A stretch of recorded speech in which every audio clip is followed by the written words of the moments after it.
Good afternoon. I'd like to call the meeting to order and request that anyone that has pagers, if anyone still has one of those things, or cell phones, to put them on silent, please. Our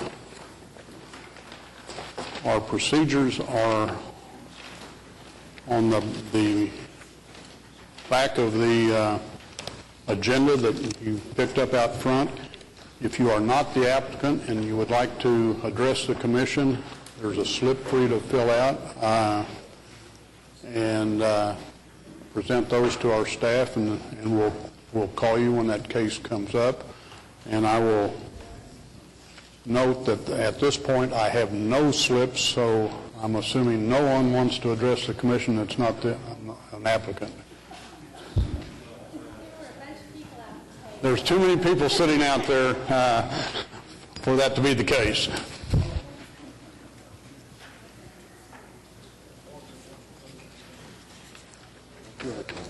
Here they come.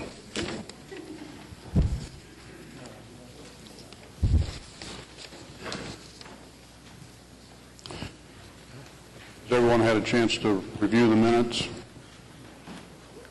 Move approval. Second. Motion for approval. Second. Oh, wait.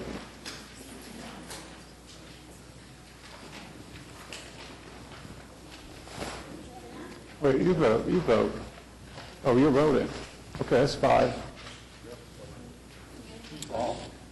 Nothing like having total veto power.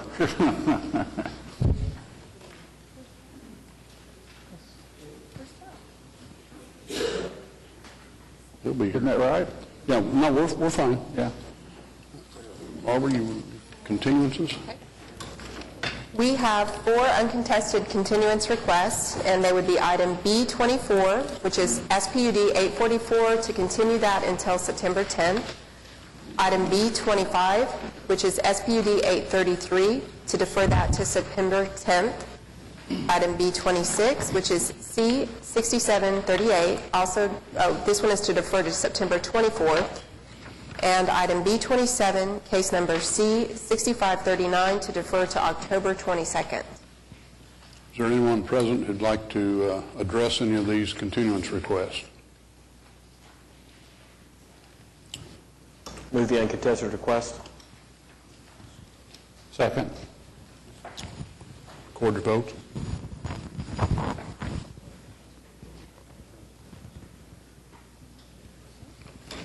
Okay, we also have 3 new requests for continuance. For item B14, which is case SPUD 847, to defer that to September 24th.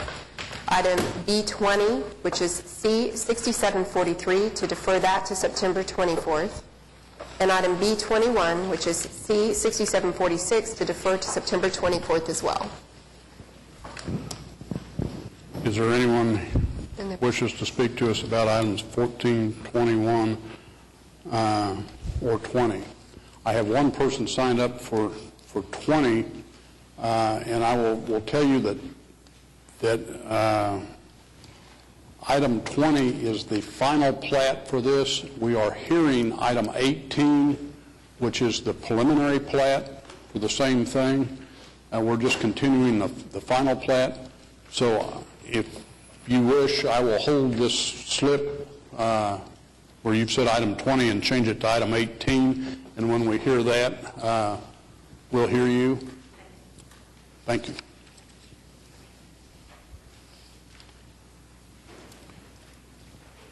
Any other comments, additional requests? Well, let's hear these first.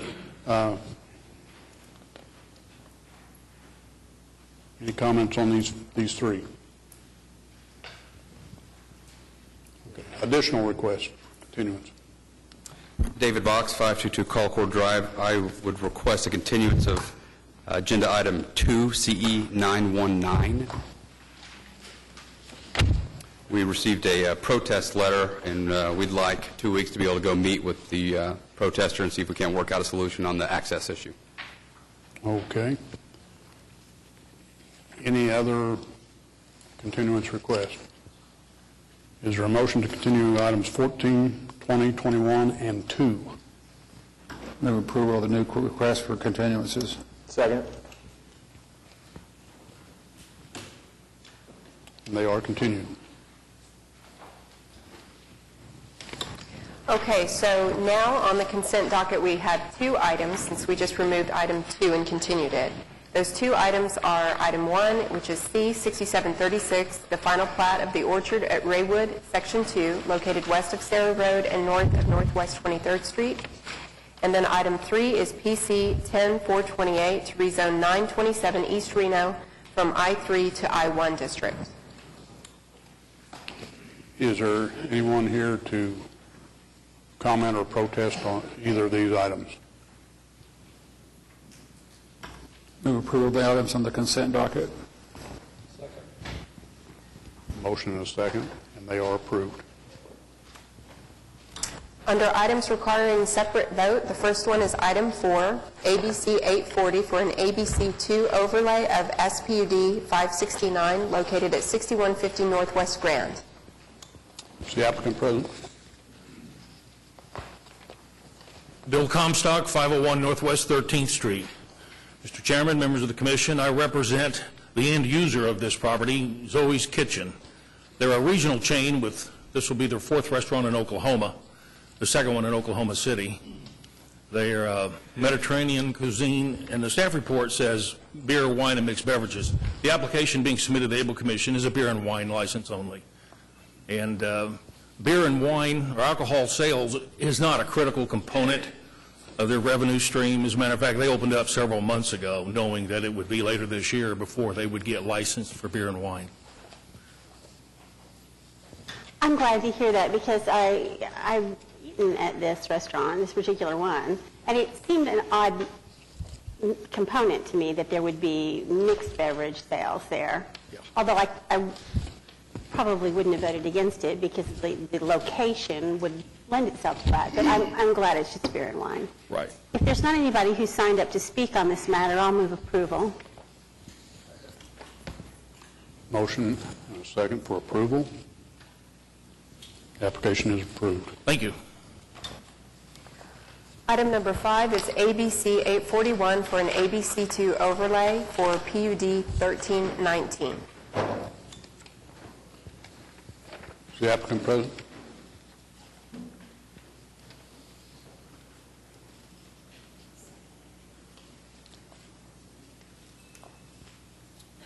Afternoon. My name is Jay Liston with Bottle Notes Wine Bar at 1201 Northwest 178th Street, north of Edmond, Suite 105, Suite 105, 106. And can you tell us a little bit about what you want to do? Well, we are a wine bar that We're going to specialize in wine education, wine tasting. That's our focus. We will have tapas available. The hours of operation are in the evening, or 3 p.m. to 11 p.m. That's correct. Earlier in the day, we will have our wine education classes. So it's we're hoping to elevate the wine experience in Edmond. Very good. Move approval. Second. Motion and a second for approval. It is approved. Thank you. Thank you. Item 6 is ABC 842 for an ABC 3 overlay of the I-2 district located at 908 Southwest 4th Street. Afternoon, my name's Randy Malone, 209 Southwest 89th Street. Applicant is a local brewer. We simply wish to sell Low Point beer is the application for consumption on the premises. There are no protests. I'll be happy to answer any questions you may have. I suspect we will see more of these in the future. It's very popular. It seems like this type of establishment, so I'll move approval. Motion and a second for approval. It is approved. Thank you. Item 7 is ABC 843 for an ABC 2 overlay of the C3 district located at 10909 North May.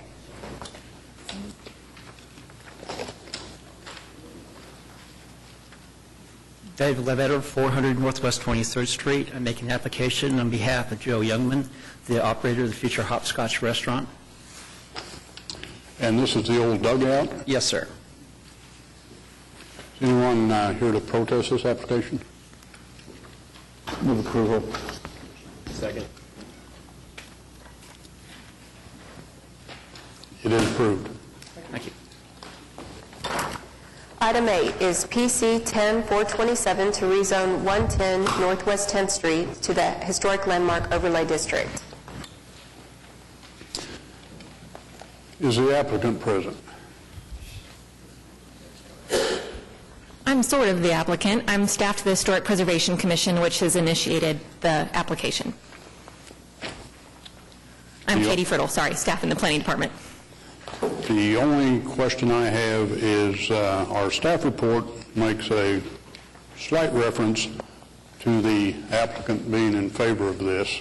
I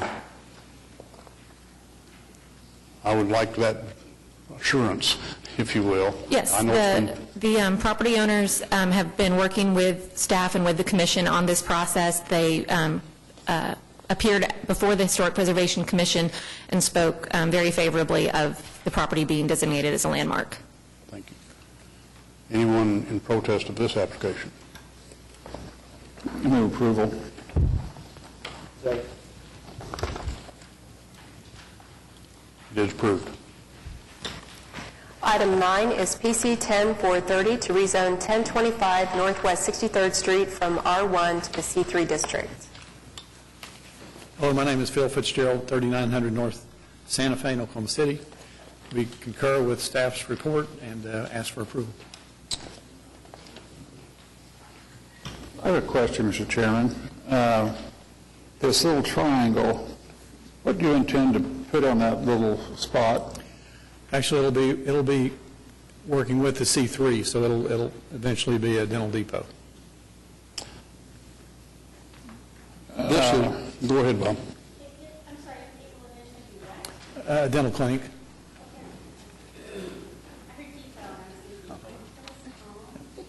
Well,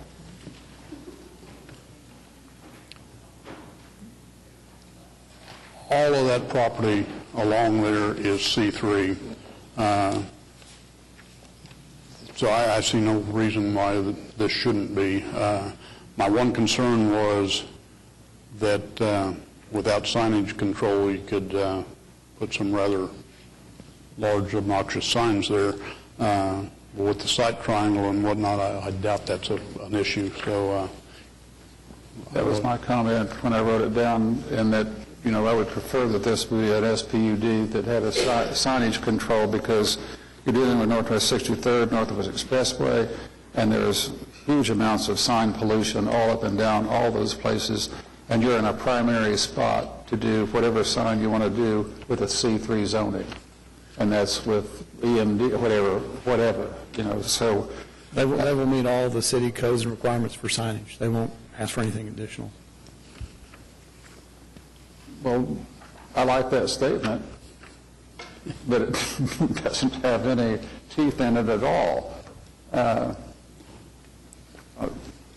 Well, again, I initially had that concern, and I suppose you could go very tall there, but I don't think you can put very much there because of the side triangle issues. Anyone in protest of this application? Move approval. Second. Motion and a second for approval. It is approved. Thank you. Item 10 is SPUD 845 to rezone 1226 Northwest 32nd Street from SPD 306 to SPD 845. Mr. Chairman, members of the commission, I'm Eric Groves, attorney. I represent the applicant, Labyrinth LLC. This is a very interesting project. I'd like to give you the highlights. The architect of the project is here, Dan Govan, with Alfred Hall, Monahan, and Morris out of London. This is a piece of land, Northwest 32nd and Classen. It's located behind the subway there and behind the Ollie's Gyros.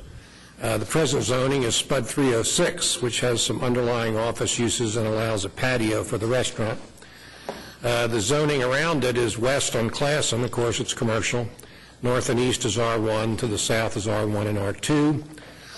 The new SPUD we're proposing would be multifamily, but would be limited to 4 residential structures. The interesting thing about the structures, of course, is that they're going to be made out of shipping containers.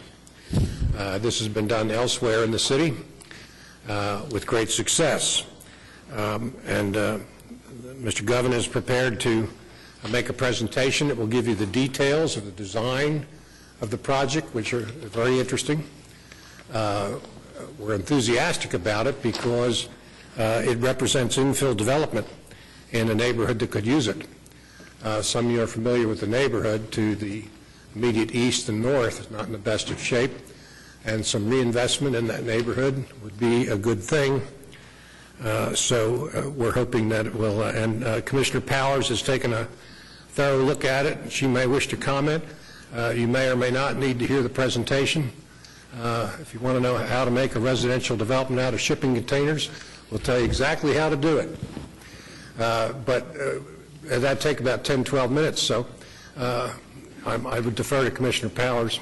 You know, the one question that I had that we talked about was signage.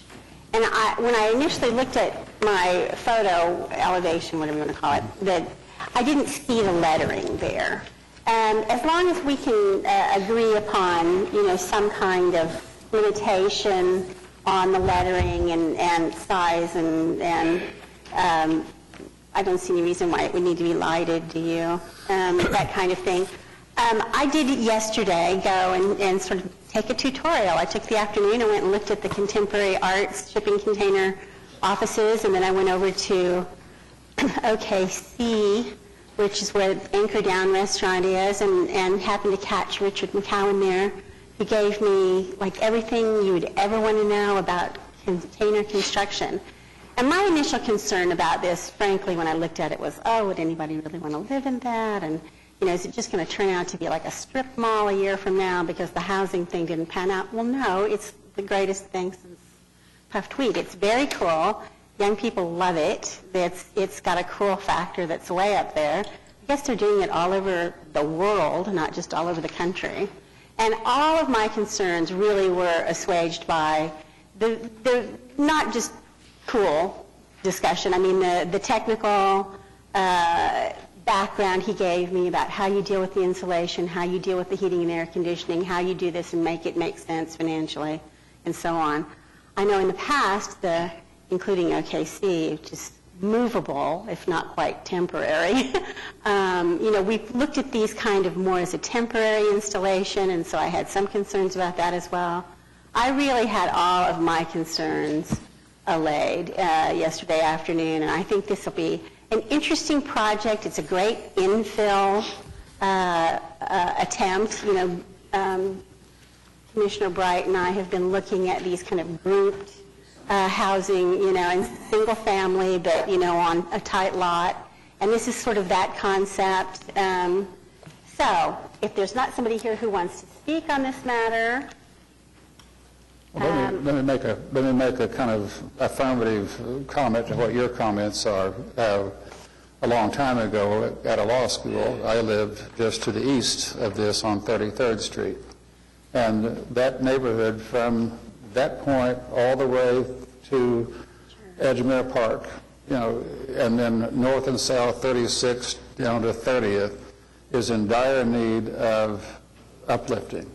And just like, you know, some of these developers and architects take on a project and they're in a pioneering area, this is one of those. This really may kind of, invigorate other developers, other architects to take these properties and do something with them that they really do need to be done with. Container architecture I've been familiar with for years and years and years. It's a great, cool thing to do as long as it's done right. And I'm assured, because of your reputation and your partner that you're working with, that this is done right, and it really may inspire others to come in and do that. So you can make the motion, Janice. One other thing, I guess, I will hold you to your promise to keep as many of the trees in place as possible. It's a wonderful, well-treed lot, and I'd like to see as many of those remain as possibly keep. Oh, one other thing. There's an 8-foot monument sign. I talked about this. You don't need an 8-foot monument No, sign. we don't. As I mentioned to you before the meeting, I put that in there because you like the word monument sign. And so I thought, well, that'll get Bright's vote.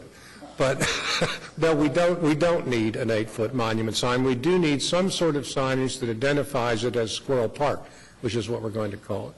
And I think if you look at your elevation, it shows just a little lettering there across the top of the carport, and I think... That would be all right? Yeah, Okay, absolutely. that's what we'll do then. So All right? I'll move approval. Yeah, so, okay. Second. And the motion and second is to have the Approve. signage as depicted. Yes, let's do that. Okay. We'll put the revision in the design statement between now and council. Motion for approval, and it is approved. Thank you.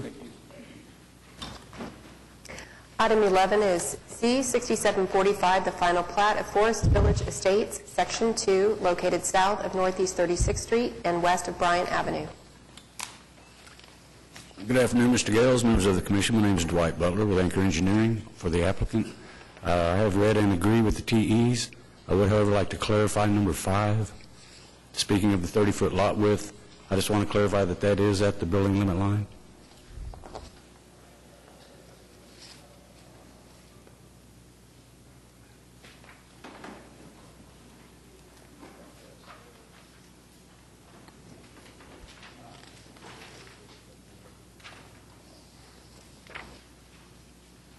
While JJ's looking for that. Yes, at the front building limit line, yes. Okay, so you're good with 5? Yes, sir. Yes, I just wanted to make sure everyone else was on the same page. Any protests? Comments? Questions? Move approval. Motion and second for approval. It is approved. Thank you very much. Item 12 is SPUD 843 to rezone 812 and 814 Northwest 109th Street from R1 to SPUD 843. Good afternoon, David Box, 522 Colcord Drive, here on behalf of the applicant, Miss Tony Gamble, who is also here with me today. Our application today is for a SPUD that will allow the structure to remain as is. It's been operated as a duplex unit for as many years as anybody can remember. We originally came in with a straight R2 application. What initially set this off was the attempt to pull an electrical meter, and the staff determined that it was not really a duplex, and so we weren't given permission to get a second meter. As I said, it's always been operated as 2 separate living quarters. So due to some unique features on the roof line, staff suggested that we come in with an SPUD to make sure that what we're attempting to do, that is just keep it as is, remain. The exhibit I showed you, the subject side is outlined there in purple, and you can see that it's two independent living units. All this SPUD would do is to keep the facts as they are today in place. The staff does have a couple TEs, all of which we agree to. We'd ask for your approval. David, your application has 4 uses in it, including multiple family residential and 3- and 4-party residential. For a duplex, those 2 are not needed, are they? We can keep single and 2 family and remove the multi. Remove 8200.15 and 8200.12. I believe there was some initial confusion because when we filed it, I believe one person's opinion was that technically this is a multifamily. And so we don't care what we call it as long as everybody understands it's a duplex in our eyes, and that's what we're seeking approval for. Okay. So you're good with adding a 4th TE to, or just, we don't need a TE, just eliminate those 2 uses? Sure, and we'll modify that before council. Any protests? Questions or comments? Is there a motion? Motion to approve. And that's Jim, that's with deleting 8200.12 and 8200.15. Is that correct? Second. Motion for approval as amended, and it is approved. Thank you. Item 13 is SPUD 846 to rezone 4410 Northwest 50th Street from R1 to SPUD 846.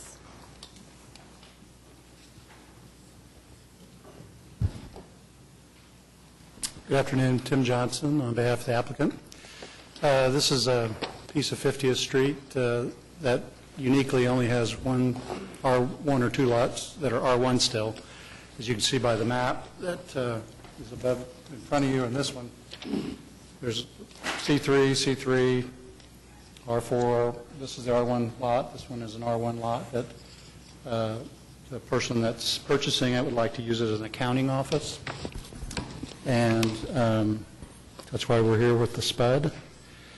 There are a couple things that the staff has brought up in the technical evaluations. We agree with all the TEs with the exception of we requested in our specific plan that the landscaping that is already existing in front of the structure be counted as to meeting the landscaping ordinance as it is. And if there's room to put additional landscaping, we'll have to get a revocable permit to put it in the right-of-way, because there's just not much room in front of this unit. You can see how deep the lot is. The house, the former house, is pushed up very close to the right-of-way. So we just ask that stay as written in the PUD. The rest of the TEs we're okay with. Is there just not room to do, I can tell just by looking at it, to do like rear parking here, to pull the parking into the back? Yes, and there's going to be some of that. The problem is the width between this lot and our side yard is only about 5 or 6 feet. So there's going to have to be an easement worked out to get that done. And these two buildings are only about 10 feet apart. Well, so we're not seeing all of the parking here? On the site plan? Yeah. Yes, that is. That's all that would be required for the structure. But maybe not all that will be constructed? Yeah, if they want to have additional parking, they would have to have an easement or something to get cars behind the building.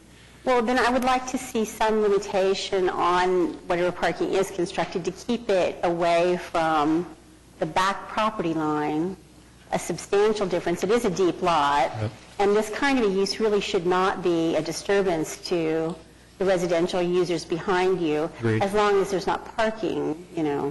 We can agree to that. Can you keep it like in the front half of the lot? The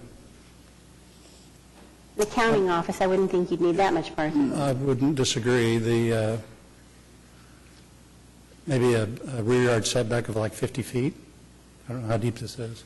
How deep's the lot? It's probably 175 feet deep. Well, then let's say 75 feet. Okay. That sounds good. Jim, could you explain again the landscaping you want to have the T3 deleted? Yes. We'd like to have the landscaping that we wrote into the SPUD remain the landscaping requirement because of the... And could you give a brief description of what that would mean vis-a-vis... There's two very large trees up there. At the front? Near the front that we want to retain. And you can see that we're occupying the front with the parking because, as we just discussed, there's no way to get behind the building. There's going to be a small area in front of the building and in the southeast corner there next to the handicap space that'll be landscaped area. It's just that the future occupant of this building is just concerned that he won't have enough square footage of landscaping except for as we've shown. He wants to use everything we've shown and call it meeting the code. Just because, simply it's a restricted site, we're going to have to get a revocable permit for the small piece of parking that'll be out in front. There are several people signed up to speak on this application. If there are no more questions, we'll hear from them. If someone speaks and covers the points you are going to cover, please don't cover them again. Give us something new. Jackie Self, I'm sorry.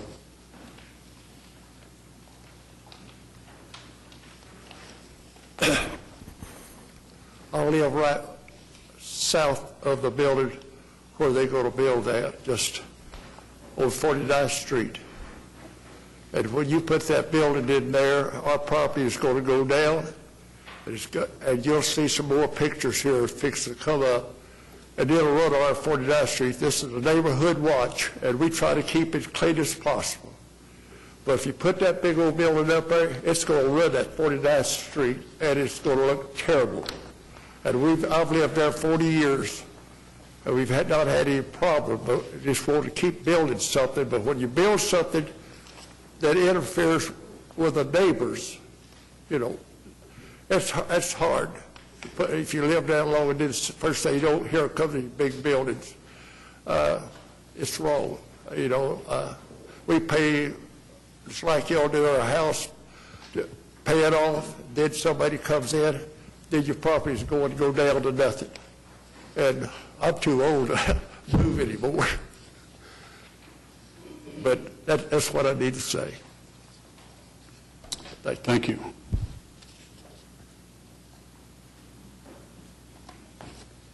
Jack Owens.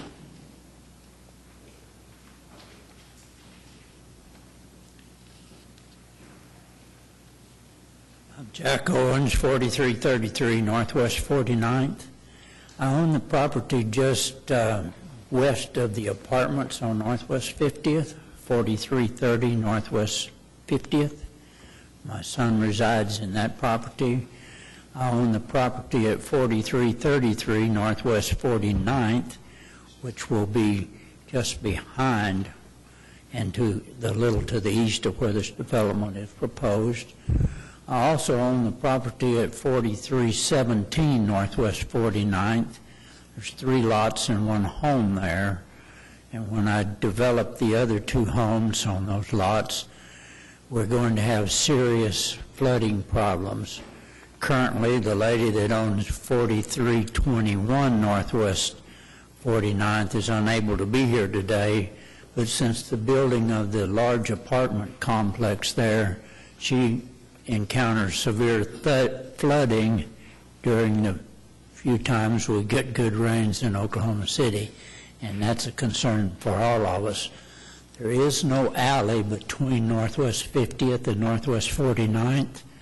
That was a natural drainage area that used to flow very freely. Now it doesn't flow freely because of the impediment of the other buildings and the large office building there almost on the corner of 50th and Meridian, and a huge parking lot diverts a lot of that water back to that natural drainage area, and it doesn't flow that freely anymore, and it backs up on our backyards. Our concern is that there will be, although this development we're talking about is planned for Northwest 50th, the current traffic out of the Northwest 50th huge office building there in their parking lot, they exit that parking lot to the south and come out on Northwest 49th in order to avoid the stoplight there at 50th and Meridian. And they turn to the left and go down 49th. When we moved there 45 years ago, that was a wonderful, quiet residential neighborhood where when you would come home from work in the evening, there'd be 15 kids playing up and down Northwest 49th. The additional traffic that now flows there would prevent any kind of children playing in that area.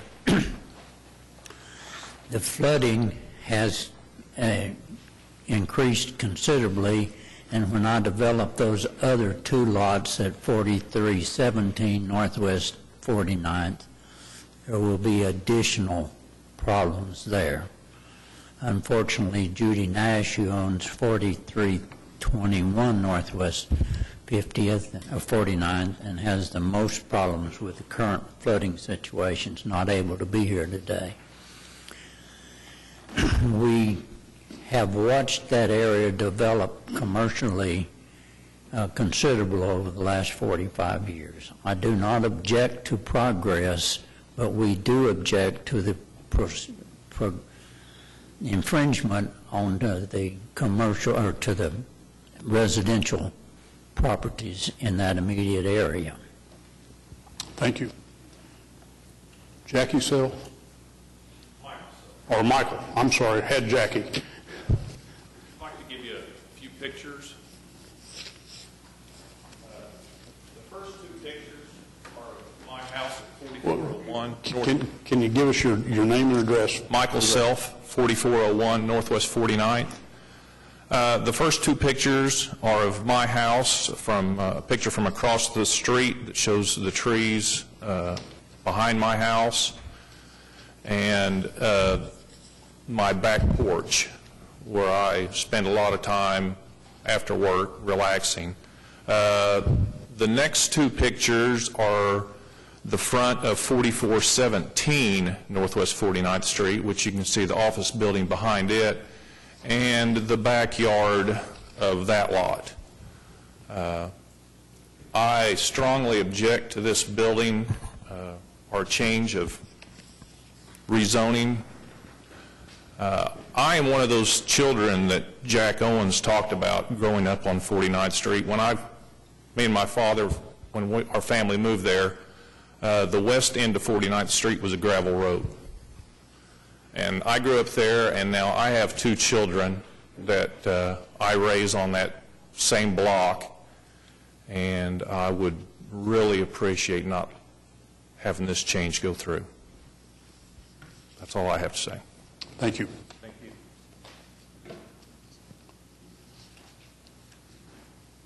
Tim?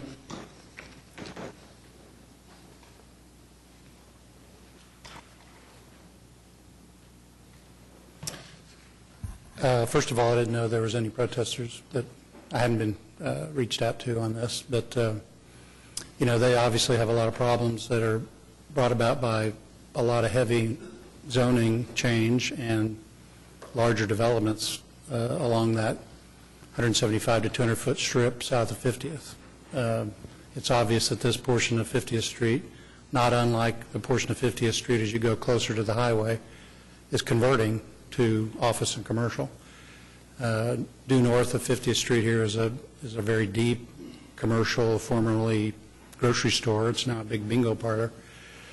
And this is within half a mile of my house, so I'm very familiar with traffic in here. And I use 49th Street quite a bit. My daughter lives on Utah on 49th Street. So, I don't know how to respond to their current problems, because I know we're not going to make it worse with the ordinances that are in place, because we are a commercial office-type development. We'll have to meet detention requirements if there is detention required in this area, which I believe there is.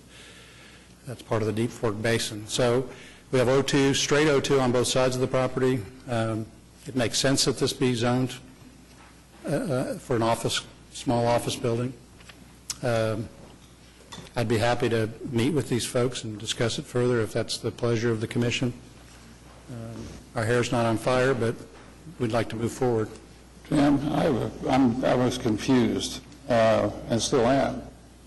The only rendering that I have is an existing house with some slash marks that show parking in front of the existing house. And the following uses that you would have within this SPUD is that you can have 10 units of two-family residential, multi-family residential, 10 units, dwelling units and mixed uses, 10 units. I don't see a rendering of a 10-unit structure.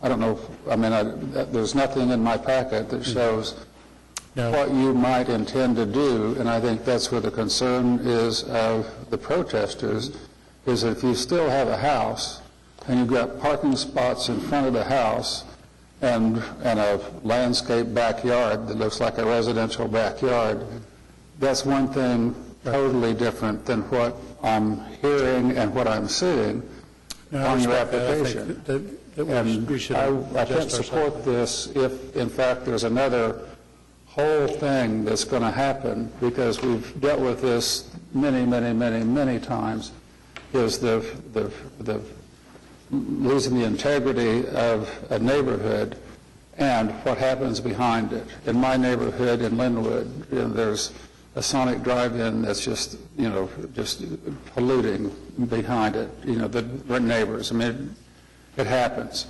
And to the extent that you can stop that in its tracks, then that's what I would like to see. If you're going to do a house and 6 parking places, that's one thing. I agree. 10 units of multifamily, and that means the house is going down and you've got stuff going back with parking, et cetera, that is affecting those neighbors that have come here to talk about it. That's an entirely different thing. So I can't support the application without seeing the whole picture. I agree. Based on that and an opportunity to visit with the neighbors, can we continue this a month? Okay. September 24th, I think. All right. May I ask for that? Until what, 2 weeks? Well, September 10th is 2 weeks. He wants the 24th. 24th, move the application be continued until the 24th. Thank you. Motion to continue for a month, meet with the protesters, and I would encourage you to revise the uses in the SPUD. The office use, I think, is perfectly acceptable. Like Bob was saying, there are some in there that really should probably rethink. It is continued to September 24th. Item 14 was continued to September 24th. Item 15 is PUD 1592 to rezone 1140 Northwest 63rd Street from C3, C4, PUD 569 and SPUD 569A to PUD 1592. Good afternoon, David Box, 522 Colcord Drive, here on behalf of the applicant. Also with me is Mr. Ken Marshall from Glimcher and Tim Johnson. Before I address the specifics in the PUD and the specifics of the development plan, I'd like Mr. Marshall to address the commission so the commission can have a sense of who Glimcher is. Hi, Ken Marshall with WP Glimcher, 180 East Broad Street, Columbus, Ohio. We appreciate being able to come before you today. Just wanted to give you a little background on WP Glimcher and how we've come to own property here in Oklahoma City. We're primarily a retail commercial developer. We own properties all across the United States. I'd say in recent years, our development has focused on sort of urban fringe mixed-use development, where we've incorporated retail, office, multifamily, and hotels into one project. We purchased the Curve project, the Triangle project, which has the Whole Foods Center, if you're familiar with that, and Nichols Hills Plaza about 18 months ago. We're really very excited about the opportunity to develop the land that is north of the Whole Foods Center that is the subject of our PUD request today. Being the property owner of the adjacent commercial properties, we're committed to developing a good quality, top quality, best-in-class retail and mixed-use project on the site, and appreciate your consideration of the PUD today. We really do believe that this site is an ideal location for this type of mixed-use development. We've got a intensive commercial use with the Chesapeake Energy Campus that is nearby, other office space that's nearby, the commercial properties that we already own, and we're trying to be very good neighbors as we go towards the residential areas to have lower density near the residential areas and complement the uses there. So we appreciate your consideration. Thank you.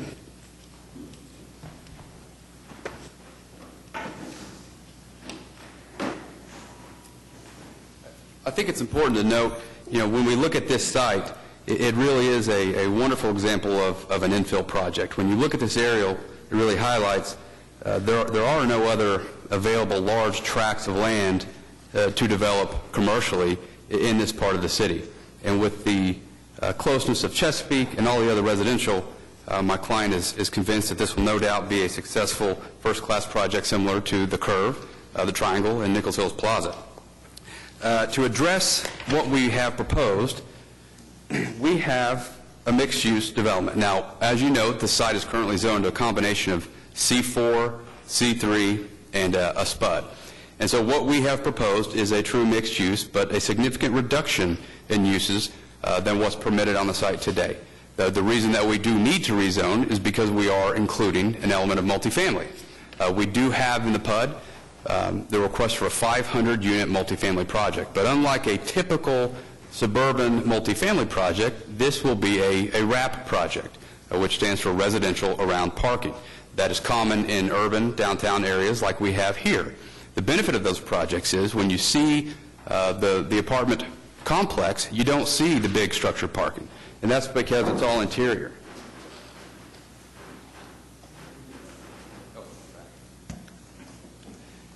Here's an elevation of what I'm talking about. Here, all you see are the units in the retail space.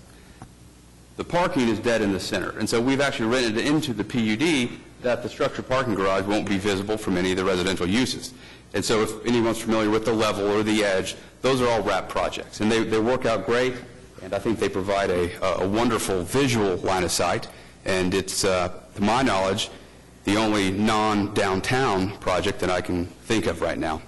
To address real quick the TEs, and then we can move on. We do agree with 1, 2, and 3. On TE4, it's the standard boilerplate language regarding signage. The language that we have in our staff or in the PUD is mirrored to the Class and Curve PUD, with one exception that I'll talk about. What we propose is a 40-foot tower sign and entry monument signs identical in style and taste to what you see at the Class and Curve and at the Triangle. As Mr. Marshall noted, they own those projects, and it's their desire and goal to keep that style and theme moving through this development. Additionally, what we've agreed to do is final approval of all the signage will be part of a specific plan stage approval process. Now, the one item that differs from the Class and Curve PUD is that we do have in here some language about EMD signage. And what we would ask that we do is likewise defer that to the specific plan stage. We understand it's a large hurdle that we'd have to overcome, that this commission is not likely to grant it, but we'd like the opportunity, if there was a possibility and we had some sort of tasteful sign that could meet with the Planning Commission's approval, to have that opportunity. The language we have in the PUD currently says electronic messaging display signs, levels 1 and 2, may be permitted, and then it goes on. We did meet with Commissioner Powers yesterday, and she had suggested that after the word may, we say or may not. She was, I think, worried that it was a bit permissive, and we are fine with adding the words or may not, so it's clear. We're not saying yes, we're not saying no, we're saying we'll talk about it at the time you show us what you want. So we would ask for those modifications to that language, and with that we do agree with the other TEs. We did have an opportunity to meet with the neighbors recently to the west in Glenbrook. We want to thank them for the opportunity to sit down and go over what we have. There was a letter that was submitted. The letter appears to be mostly favorable, but I do want to address some of the questions that were raised in that letter, and then a lot of it dealt with traffic. And so I do want Tim to come up and address traffic. He has done traffic study. He's studied traffic in this area extensively over the last several years. As you know, he was involved in the development of the Chesapeake campus. Looking at the letter dated August 27th, at 6.1, there was a question about what does it mean that we say no subdivision variation. Well, all we mean to that is we plan on meeting all the elements of the code as drafted, in our PUD, so we don't need any variances to anything. 8.1 asks about, of the 10.5, the majority is designated Zone B. Does the developer know if Zone B will exclusively be residential housing? If you look at the rendering, what we hope and what we have provided for is, you see the first floor of the residential multifamily project is actually retail. And so you have that great first floor retail and then multifamily on top. And so what we have is all the uses you see in the PUD are permitted in both A and B, except for the multifamily is not permitted in Zone A. Zone A being the closest to 63rd, the closest to Grand. And so the multifamily is only permitted on that eastern Zone B. The lighting question, the code does require, and we will do it, all lighting has to be shielded and turned away so as to not shine into a residentially zoned and used area. And so we will certainly be meeting that. I think Mr. Johnson made the comment that it's more likely that the streetlights along Grand will shine brighter into the neighbors' homes and neighborhood than our lights will. And height, Zone B, this is 9.11 in the letter. The Zone B height allowance is an area of concern. What we allow for in Zone B, again, Zone B being to the east of the Zone A, which is on Grand, is 90 feet or 6 stories. That's what the current zoning would allow. And if you look at the area, I believe Tim said what was there previously was a 5-story. Chesapeake has units that exceed 5 and 6 stories. The Waterford Hotel to the west of Glenbrook is 9 stories. And so what we're attempting to do, we think, is in keeping with, 1, the zoning, 2, development patterns in the area for commercial and mixed-use zonings. And then, again, the question is asked about residential in Zone A. No, the multifamily is limited to Zone B. With that, unless there are questions of me at this time, I'd like to turn it over to Mr. Johnson to address any traffic issues. Well, we have a number of people signed up to speak on this, which is a little disconcerting because most of them seem to be from the Glenbrook neighborhood that you previously met with. So apparently the meeting was not a total success. So let's hear from them, and then Mr. Johnson can respond. Sharon Newald. I was going to say, if anybody needed a copy, I had extra copies, but obviously everybody's I believe we all have one. Yeah, thank you. I wanted to speak today. You'll see on the signature there's 5 of us, and the reason it doesn't reflect everybody's neighborhood signature, but there were 5 of us that went in together on buying some technical support. So these reflect people who had some skin in the game and bought some technical support. But we've worked with the neighborhood in terms of developing these recommendations. First of all, in terms of speaking before you all today, it's not made with the attempt to do away with the project. The renderings look beautiful, so it's really a hope that we can negotiate forward some changes that we have some concerns about. It's not, at least for me personally, it's not to kill the project or anything like that. We would like these items considered in terms of a special negotiated arrangement. And I'm new to learning zoning issues, so it's my understanding that when things get negotiated, they can be explicitly stated within the design as a specific negotiated arrangement. And so I think what we're saying is we'd like to have those understandings explicitly be stated and written down so that everybody's clear what, if there's negotiation, what it is. Again, on the subdivision variation, they answered that. So the question I did have, and it came again from the technical support, is the design documents seem to indicate there were no parcels, no platting, and yet the staff report did talk about platting, and so we were just a little confused about platting or no platting. It just seemed like there was some inconsistency, and again, I'm not a super expert on that, but I just thought I'd bring that forward. Again, 8.1 was addressed, and so I don't need to go over that again. Architectural regulations, we were pleased about the equipment being screened away from the view of the street, and we just wanted to note that we were pleased with that. And again, on 9.3.1, the lighting, we appreciate that. That seems like that got answered based on the developer mentioning it. There were some neighbors on 9.4 on the drainage issues that were talking about, and it doesn't really relate to this area, but talking about some restaurant areas that had experienced some flooding nearby, and so that was before we saw the municipal code around all the things around draining, but we just want to mitigate that there's not drainage problems that occur with this development, and hope they'll be resolved through that Chapter 16 of the municipal code. Again, 9.5, vehicle access, I think this is one of the major issues. We do have real concerns about traffic issues. If they build up to 500 units, I counted how many units are in Glenbrook. There's about 205, so that's double of how many people reside at Glenbrook, and that seems really, I'm just going to say, really excessive. So we were hoping we might be able to negotiate a lower limit, and primarily because the concern of the traffic issues. We know this is going to be a modern development infill. I mean, I'm familiar with that. I read a lot about that kind of stuff. But it did seem like quite a few housing units. And so we were hoping there could be some negotiation or explanation about how the traffic flow would work specifically. Again, enlightened self-interest, we'd like it to divert as much as possible away from Grand Boulevard. And if there's any way to kind of do protected traffic so that there could be some way that the residents could easily get in and out. There is a concern that some people might drive through the neighborhood with the increase in traffic. So some of the suggestions that were made to us were like acceleration and deceleration lanes. I don't know the full panoply about what you can do, but we hope that some road improvements will be part of the negotiation.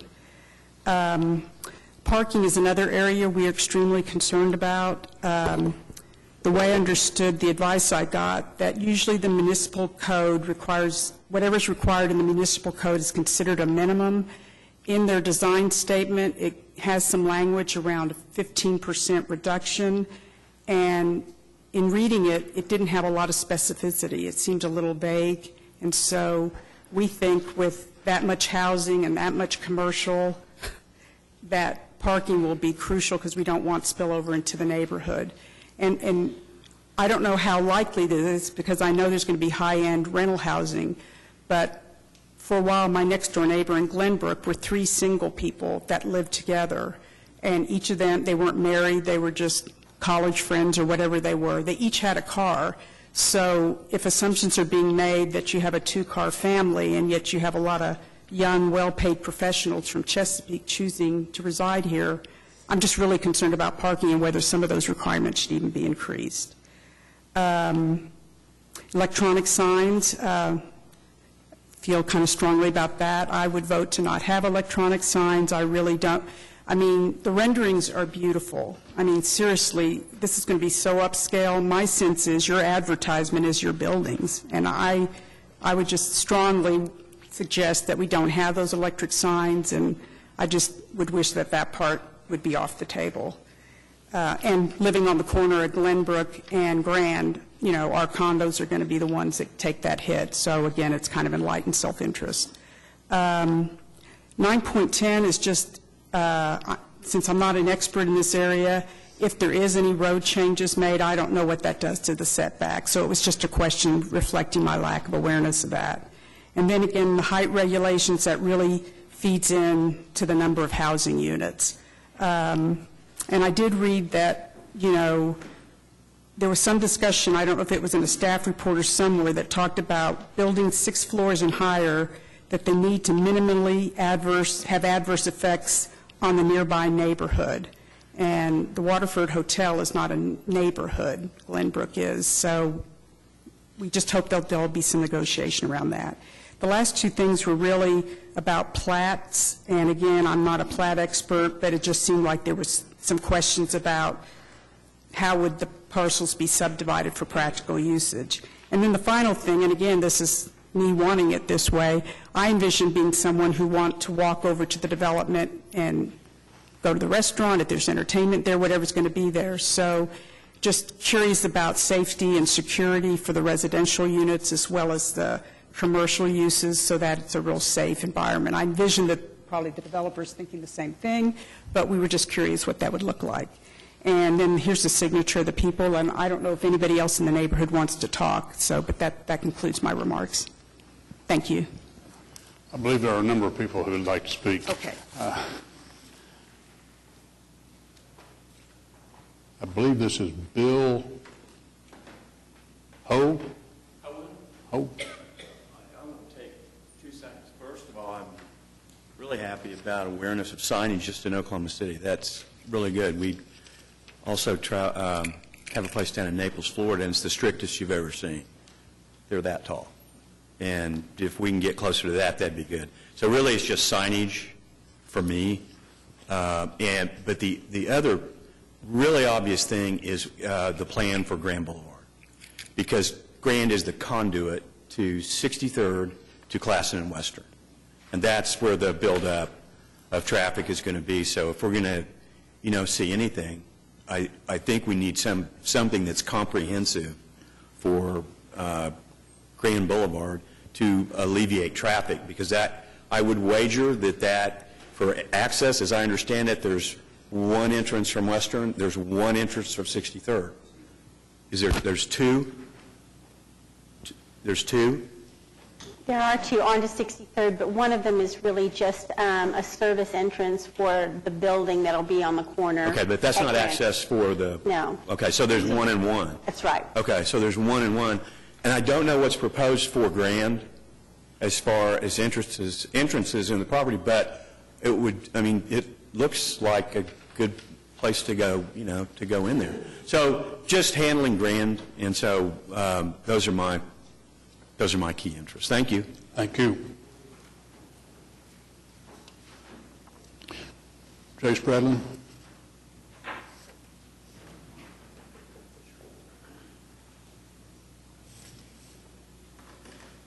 Mr. Chairman, members of the Commission, my name is Jay Spradling, 1320 Reese Court.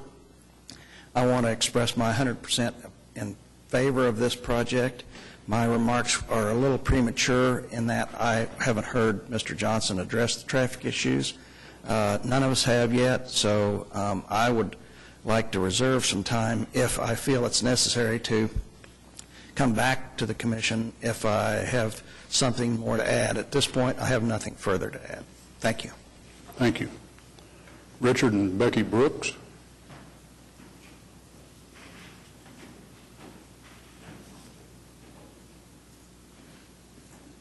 Thank you for hearing us. I'm Richard Brooks, 1333 Glenbrook Drive. I think most of us in the neighborhood are not seeking denial of this project. I think we're concerned, very concerned, about how this will affect traffic in our neighborhood. We've already seen an increase in traffic in our neighborhood as Classen and 63rd become more developed. What happens is people leave 63rd and Classen and cut through our neighborhood to avoid the signal lights. We've already seen that. There's been a lot of talk today, an analogy to Classen Curve. And there are some similarities to Classen Curve. But Classen Curve does not have 500 apartments.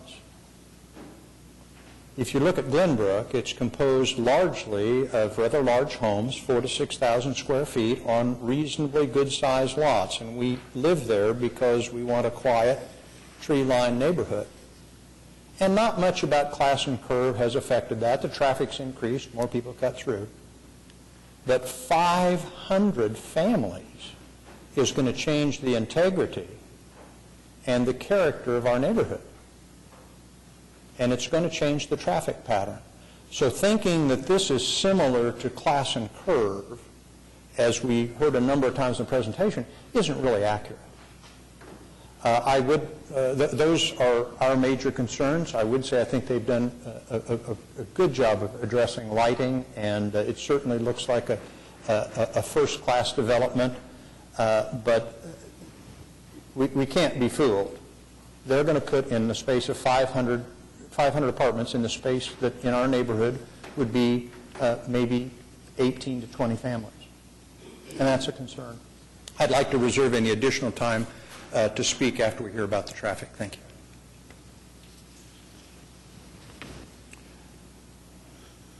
John Wanstock.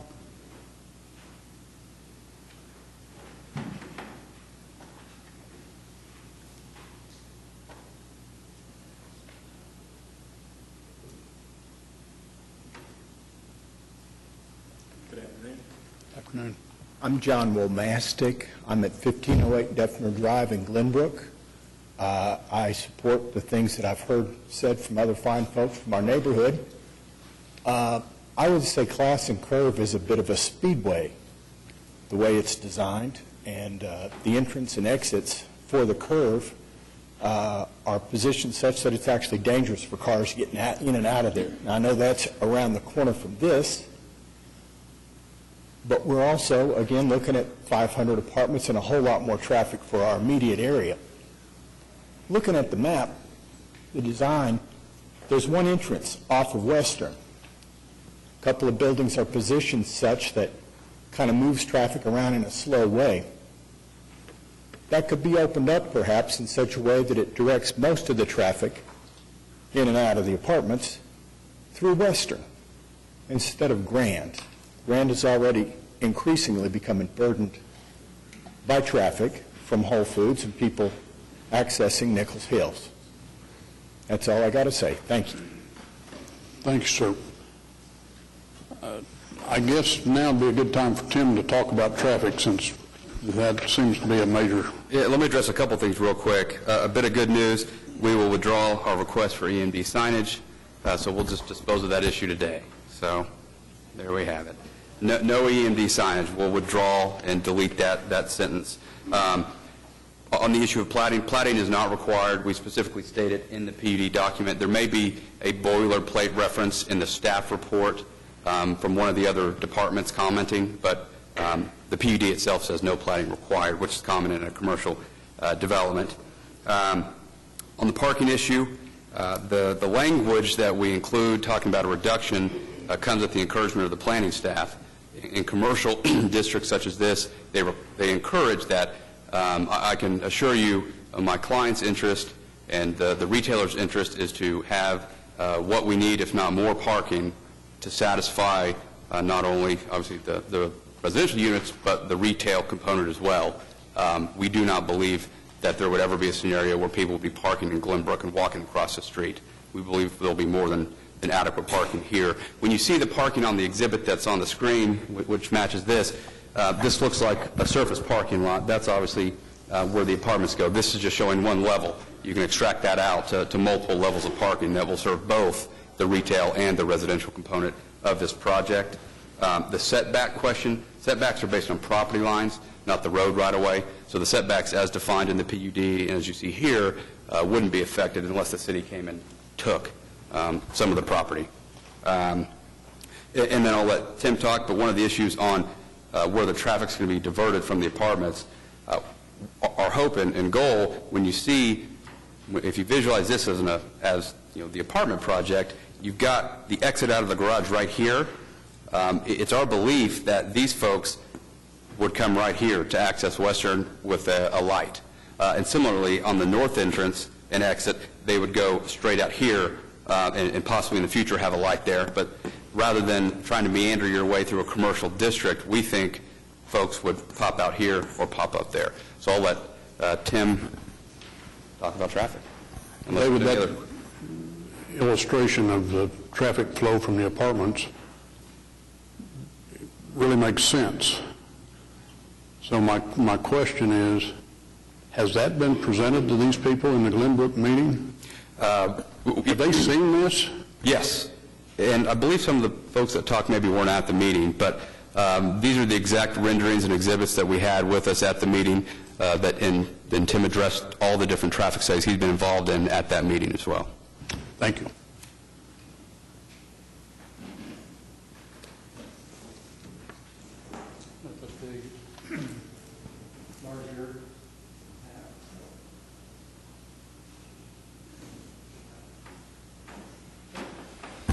Tim Johnson with Johnson Associates. As David mentioned, I was involved with the Chesapeake campus development for over 20 years.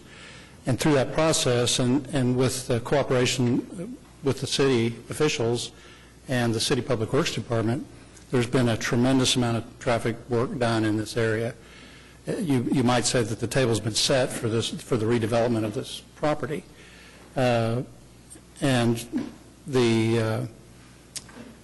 We're just now seeing some of the improvements taking place, adjusting the traffic. The last project that Chesapeake finished was the completion of Chartel from 63rd Street down to I-44 Frontage Road. MidFirst Bank's campus here, Chesapeake sold those buildings back to MidFirst Bank, and they are finishing the walkway and some street improvements to make this last little bit of connection. So this is a very clean route to take traffic northbound and southbound from Chesapeake and MidFirst Bank's campus. It's used a lot, and it's taken a huge load off of Western. We haven't taken new numbers lately, counts, but I drive Western a lot. The impact at 5 o'clock on Western is not near what it used to be when Chesapeake let out. So we attribute that to both the finished improvements on Classen and Chartel, with the roundabout on the that was constructed at the curve. That allows for a safer entrance and exit out of the campus, as well as the juvenile detention center. All those things have worked well to keep the traffic moving and flowing. And with that, the city participated in the improvements to Grand. I misspoke yesterday. Grand is 4 lanes. I thought it was 3, but it is 4 lanes. It was improved. We did the project. We installed signals at Classen and Grand, and improved the signals at 63rd and Grand. So the yellow dots on here show all improved intersection signals that have all been done over the last 10 years. The flow of the traffic is set up to really circulate away from the neighborhood, not into the neighborhood. The neighborhood has 3 points of ingress and egress. They have 2 exits north to 63rd, and then their main entrance on Grand. We have studied this, and this, not enough credit's been given to the designers of this. The OmniPlan folks, and in conjunction with our office, spent many hours on the telephone and then conference calls planning the site. And there's a lot of thought that was being put into the location of the entrances and exits of the garage for the very purpose that David just mentioned. They want the traffic from the multifamily to exit 63rd and Western. They're the logical places to leave the site. Traffic over time figures its way out. The entrance is signalized. This is called Chesapeake Boulevard. They installed that to adequately allow their parking structure to exit onto Western. Because if you've ever been in the campus, going east through the campus is a hair pull. It'll be similar here. It won't be encouraged to go west to Grand Boulevard. The amount of parking percentage-wise, this is maybe 15% of all the parking will be over here by these retail. The rest of it will be in the structure or on the first floor of the structure for the retail. As mentioned, all the parking for the multifamily will be in the structure. It'll be gated. It'll be keyed for safety purposes. And so I think the thought of there's a lot of units there, but they're going to be, impounded into this structure that's surrounded by the building. There is circulation. This is one big project.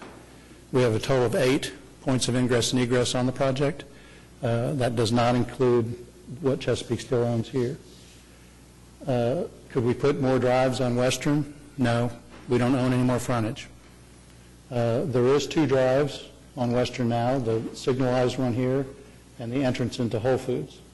There's a protected right turn lane here to take people onto Classic Curve to help move that traffic off of Western. So we've spent a lot of time studying this and analyzing it. Our initial traffic analysis, or our latest traffic analysis on this, is that we would have less than 25% of the traffic going to Grand from this project, 35% north and 40% east. And those are just based on the numbers and the standardized method of moving traffic through signals. Tim, do your traffic stats go back in time far enough to tell us what the traffic volumes were when the 2 office buildings were still there? We did analyze that, and the peak hour change is anticipated to be slightly increased. The amount of traffic going to Grand would be, we feel, will be reduced because we're only adding 1 drive on There were 2 drives there before at the office park. The number of cars from the office retail development, as well as the 5-story office building there, is somewhat less than what we are. We're at, I think, a total count of 700 trips, and it was at 503, I think. So, yeah, we're increasing it, but the density's increased. But it's not significantly different, especially the grand part, with the conversion of signals on this drive and signals on Western, which was not there before. There was no access to Western from this project, so it took more traffic to Grand and 63rd. Tim, have you talked to the city traffic people and have confirmed your numbers? We had a meeting with the traffic staff before we submitted this project, and we submitted a letter outlining basically what I've told you, that the previous improvements have basically maxed out. Like I said, set the table for a development like this. It would not warrant additional lanes on Grand today. It might be nice to have a 5th lane in there as a convenience, but there's limited right-of-way in there because of the cemetery. That's why it's only 4 lanes where it's at.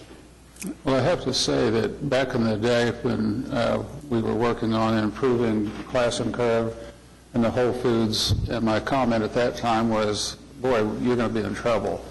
And I have to say that whatever traffic systems that were created and done at that time, even though I agree with the comment that there's a racetrack going around Class and Curve and trying to get out on that, is pretty hairy, but that's just because of the way that the vision is there. But it really does work, that there's not, what I anticipated would be traffic jams going into Whole Foods and those other places and Class and Curve. That hasn't occurred. So those who are successful, yes. But like the folks that are wanting to talk about traffic, you've got a whole boatload of people coming in there to live. Maybe 1 car, 2 cars, who knows? And if, in fact, like the letter says, REI comes into this project and you've got other retail activity going on and it suddenly becomes a really kind of cool, major commercial residential area, I'm really not sure right now that the traffic issues that you brought up that alleviated and eliminated traffic problems of the current development may not be sufficient for what's going to happen. And I'm not doubtful, I'm just kind of suspicious that there really might need to be another 5th lane on Grand Boulevard, that there might really need to be a left turn protected lane going north on Western to get into the project at Chesapeake Boulevard, where there's an arrow that protects people going this way, because you can see that there's going to be a lot of traffic coming in there to take it away from Grand. I think there needs to be a little bit more study and perhaps another lane put in or another signal put in someplace to protect Glenbrook, the Grand Boulevard area, and also to protect Western so that you can get in and out of this project with some ease, going north and coming south both ways. So anyway, what you guys did, what the city did with respect to what has been in there, that works. And you're right, but you've got a massive amount of stuff that's being proposed for this thing. I'm not sure that those things that you've done that exist are adequate without another turn lane or another arrow, another protected arrow or something like that. I'd like to see that be part of this project. And as I mentioned, based on the projections that we've done for this site plan and the density, right, the square footage and everything, there's no additional improvements that are warranted. And that's based on the existing conditions that are there. There are improvements that are ongoing. Western, as you know, is getting completed down to I-44, which is where we think a lot of our traffic is going to want to go, to I-44. Then you can go Broadway Extension, you can go to Lake Hefner Parkway or whatever. And then that last little piece the last little piece of where Grand ties into Western, there's some more improvements proposed there. That becomes a congested area, and I think they've already added the additional lane to the north, and it'll have the dual lefts, I think, going south. So, but anyway, those are ongoing. There is a fifth lane proposed in Western, which will, again, ease the traffic in that leg where there's a lot of commercial and office on the east side of Western.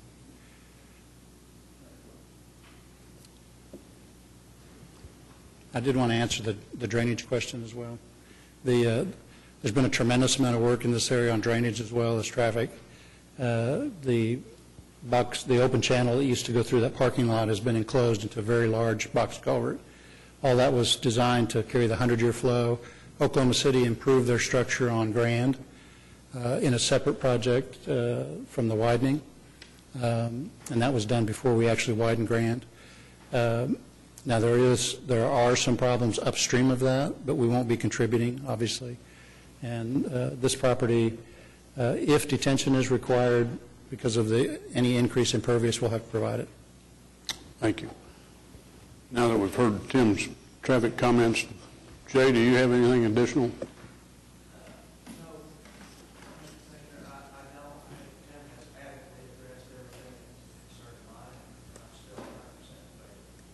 Mr. Brooks?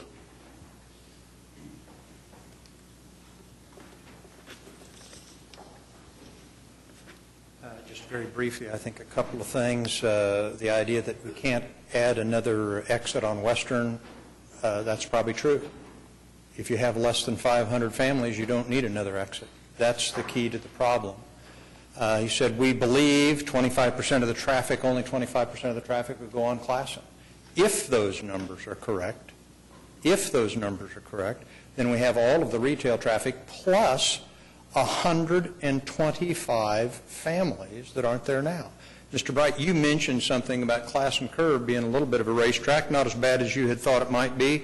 I just ask all of you, how bad do you think it would be if you'd put 500 families there? We don't have those 500 families on Classen Curve. This is a very different project than Classen Curve, and we really think it's important that you strongly consider these traffic issues. I don't think any of us want this denied. We think these people have done a first-class job. We support this in many ways, but we're already seeing our neighborhood change, the integrity of it changed, the character of it changed, and we urge you to do everything you can to see that that traffic that's already increasing doesn't become a madhouse and particularly come through our neighborhood. Thank you. Thank you. David? I wanted to respond to that. I meant to bring this up earlier. You know that we've been working, the planning staff as well as the public work and the development community have been working closely together to try and resolve fees that would be paid to help solve traffic problems, and I know we're on the threshold of that being completed. And this is not an overnight project, obviously, but there will be fees, impact fees, that are going to be required of development that will be attributed to any traffic issues that come up later. And that's what the purpose of it, because traffic is really hard to predict, as you know, and that's why I use the word believe, because we're using projections and future numbers. Obviously, this is a piece of property that has been laid out for infill development, and it's the type of project, higher density goes in infill, and that's what we're after. And I'm sure the traffic guys are listening, but I know from a personal perspective, Classen Curve is posted at 1 speed, and people drive about 20 miles an hour faster than that, just because it's a very nice road. And that's where you get into trouble with your sight distance on exiting Classen Curve. Then what do we do with this traffic issue? I mean, as far as approval or conditional approval, or we do wait for to hear from the city traffic people and have another go-around? It was my understanding, and maybe Stuart can come around and clarify this, but I thought we had traffic studies here, and that's what was addressed, and it was addressed in such a manner to cover all this. And let me touch on that real quick. One of the, The traffic study now says no improvements are warranted. The point Tim was trying to make, when this impact fee issue comes in, if things change and all of a sudden there are improvements warranted, as this develops out, impact fees will be being generated. And so when and if there is something that's warranted, there will be impact fees readily available to do those things that are anticipated now. But as of now, you know, the studies, and Tim's done so many of them right here, don't warrant any additional because of, you know, here in the center city, the infrastructure is built out as much as it can be. Is there a formal traffic study that you're referring to, you know, that's signed off and done and submitted to the city, et cetera? We provided a summary of all the traffic studies that we had done that they were familiar with and listed the impact of this development on those improvements, and technically they gave us a waiver. They didn't want to see any additional studies done. And so these guys that are listening back in the back room, hopefully they can come out and confirm what I are going to come in and say either time out or what are you talking about? Exactly. Call me a liar. I don't. Well, while Stuart's coming around, are there any other questions? Discussion. I guess I have some comments that I'd like to make. On one hand, I'm gratified to know that all the questions and concerns I have are the same as all the questions and concerns that the neighbors have. And we did sit down, and I've met with the developer twice on this project. There are a few items that we talked about that haven't been addressed yet that I might touch on, but would you put up the traffic exhibit for me there? One of the things no, not that one, the traffic, the one in front. As we were going through the list, it's like, well, what about this, and what about that, and what about here, and what about there? You know, there are some issues with respect to that giant drainage system that's buried under there that, you know, really doesn't allow for just, we'll just widen Grand Boulevard here and pump it over there, because there's something there that can't be interfered with. On the other side, even down near the entrance to Glenbrook, there's sort of a giant drainage ditch down through there as well. So when you start looking at, well, you know, could you tweak it here, could you tweak it there? What about a traffic light on 63rd? Well, you know, halfway between Grand and Western, does that really make any sense, even if it's you know, timed and that sort of thing? I think this is really a situation where it's going to require some time to see what the true impact is going to be. I think that they have given an awful lot of thought to how they can design the project in a way that encourages traffic to go where they want it to go. There have been recent improvements to Western that make it look like the more attractive alternative. I travel both Western and Grand Boulevard daily, and you know, there are just some issues about how you get from Grand onto Western, and how you get from, you know, Grand sort of stops at the edge of Nichols Hills, more or less, because the speed limit drops to 20 miles an hour on the north side of 63rd Street. So there's not currently any plan to widen 63rd Street. It's just not in the cards at the moment. I think that the impact fees that they're talking about and the opportunity for that in the future is something that we're going to just have to let that settle out.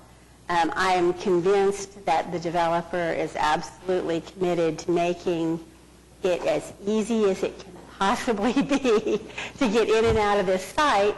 And one thing about the residential location here is that, assuming they can afford them, I imagine that quite a few of the people who live here are going to be walking to work because they're going to be Chesapeake employees. And that's an opportunity to reduce traffic in a way that we can't really control, but is very, very viable, I'm assuming, guessing, hoping. On the other hand, if it doesn't work out like we think it will, and it turns out that there are issues, I am convinced that this developer remains committed to this area and is going to do what they need to do in the future to make this work. So one of the things we talked about that I didn't hear you say anything about today was the balance of uses.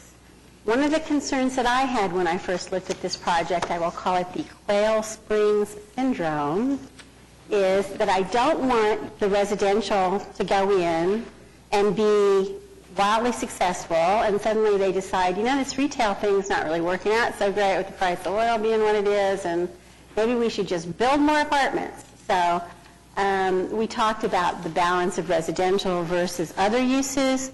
We talked about the balance of some different kinds of commercial uses. So I'd like to talk a little bit about that, if we could. Sure. Well, I think it's important. I'll hand out exhibit. And I'm so happy about the EMDs. We talked a lot about that. We talked so much about it, I forgot all the other things we spoke about. Not me. We talked about this idea of balance of uses, and I think it's inherently difficult to do that. But I think there's protection in several ways. Most importantly is Zone A doesn't allow the multifamily use. So Zone A can only be developed for the commercial elements drafted within the PUD. So you can't have the Quail Springs dilemma, whatever you called it, where all of a sudden all that got built was the multifamily and it left a large tract of land that wasn't able to be developed. And the reason that happened is, in my opinion, they tried to figure out a way to have a balance in each tract. And so what happened was every tract required some element of multifamily as well as some element of commercial retail. Well, all that got built out was the multifamily, and then you couldn't develop the commercial because you also had to have some element of residential in there, but all the units had been gobbled up. Here, you've got nothing but the commercial in Zone A, and the way that the residential is designed is to incorporate retail into that first floor element. And so you won't just have this big garden apartment stuck in the middle of Zone B. And the other thing I think that can give comfort here is when you look at the zoning on the ground compared to what we're proposing. I know we're here on a new zoning case, but if you look at the exhibit that's been prepared, you've got the C4 column and the PUD column. And the PUD column, there's an X if the use is permitted in our PUD. And so if you flip through the pages, you'll see that there are a host of uses that have all been removed from what could be done now. And I think what you're left with is a quality project that will have that balance of residential and retail that this commission wants. And my client, Glimcher, they are a predominantly retail developer. So I think the concerns are valid, but I think they're satisfied here. That said, David, this proposal, as we see it today, is for 500 multifamily units. Mm-hmm. Can you guys say that's all there's going to be? Can you limit it to that 500? Yes, there will not be more than 500. Is the commitment to first floor retail a requirement? Is that written into the PUD? I mean, we know that there will be that first floor retail. I know that's the plan. I know that's what they're projecting, and I know that's what they do for a living. But I don't think it's. Are we committed to that? I don't think it's specifically written into the PUD, but that's certainly our intention with how we're looking at the project right now. Can we write it into the PUD? Can we get that kind of a commitment? I think absolutely. I mean, I think we can commit that there would absolutely be, within the multifamily, there will be an element of retail underneath the multifamily. Yes. One thing we talked about was perimeter fast food sell-offs. And I know that's not what these guys are into, and I know that the economy would have to tank tomorrow for that to look like a good idea to anybody, but are we committed through our site plan in a way that is just absolutely not possible? To have a row of fast food restaurants? Yes. Well, I think you're I think you're protected there in the fact that we have to come back for specific plan approval. And so when we came back there, if we had a row of little fast food restaurants lined up, I'm guessing you'd send us packing. Yes, you're right. Unless we had a quality EMD sign, then you might want it. Well, I'd like to hear from the traffic folks, because I think that is kind of the biggest elephant in the middle of the room, in my opinion. And you guys came into the room, and I'd like to know what you think about their opinion about that nothing else needs to be done. What's there is adequate. That's my first question, and then I have another after you're finished. Well, I can't really tell you. Richard McCubbin for Traffic Management. I can't really tell you if what's there is adequate because I haven't seen really numbers. Tim submitted a letter, but it did not make it to our office. It may have been addressed to Eric, and it's probably still working its way through, but haven't seen it. Western Avenue has just been reconstructed. There's still some construction going on, so Grand Boulevard is carrying a lot of traffic right now because of construction in the area. As for whether it's adequate or not, without the numbers in front of me, I can't really tell you. The second question is, it was referred to about impact fees in the event that in the evolution of the construction and the putting together the retail and the residential, is that we have a factor of impact fees.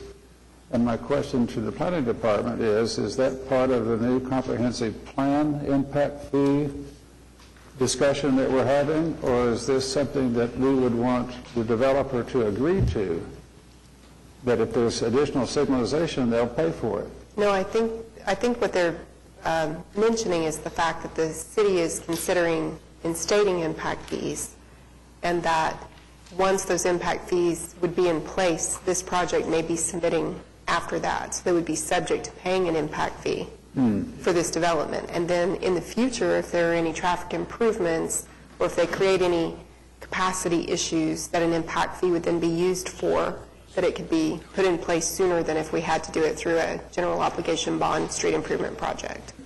Okay. All right, thanks.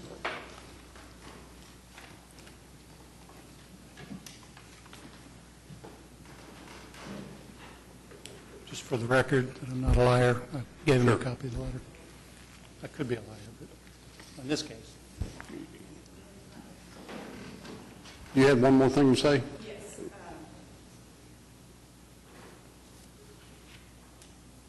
I guess I'm hearing from our group that wanting the desire to negotiate. When we met with them in the meeting, we heard 400 units. Today we're hearing 500 units. We specifically asked a question on parking spots, never got an answer back. We met a week before the Planning Commission, so I will admit my remarks were put together pretty hurriedly. We're just hoping that we can at least talk through some of these issues because the density does concern us with the traffic, and it would just be nice to have an opportunity to meet with them and see if any of this is negotiable. I strongly suspect you're going to have another opportunity to Thank you. to communicate. We're willing to commit to go meet with them again, but the initial document that got submitted said 400, but each of you that we met with individually, we made sure and let you know we made an error. The number's 500. I believe we also made that point at the meeting. And on the parking, again, you're going to have the opportunity at the specific plan stage to see the parking and make sure that it's adequate. But we'll meet as many times as we need to with the neighbors. I have a question about that. Do we send notice out on specific plan approval? Like, will these people be aware that we're going to entertain specific plan and when, and be able to be here to be heard? I don't believe so. No, that's just an internal process with the Planning Commission where there's no notice on a specific plan approval. Can we commit to that for these folks so that they have the opportunity to come and be heard when the specific plan is being heard? I can, if I'm involved, I can commit that I will certainly make sure that. I assume you have an ownership list, so. Right. What I'm saying is, if I'm involved at that part of the process, it may be that an independent retailer takes up an application on their own. But my firm belief is, with the way this development will likely generate media coverage because of, I think, the excitement about it and the type of retailers that will be there. Now, there will be public knowledge of when that comes.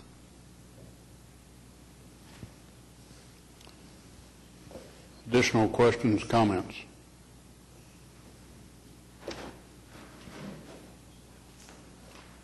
Motion. I'm going to move approval. I strongly recommend that you take the opportunity to meet again with the neighbors and see how many of their concerns you can alleviate.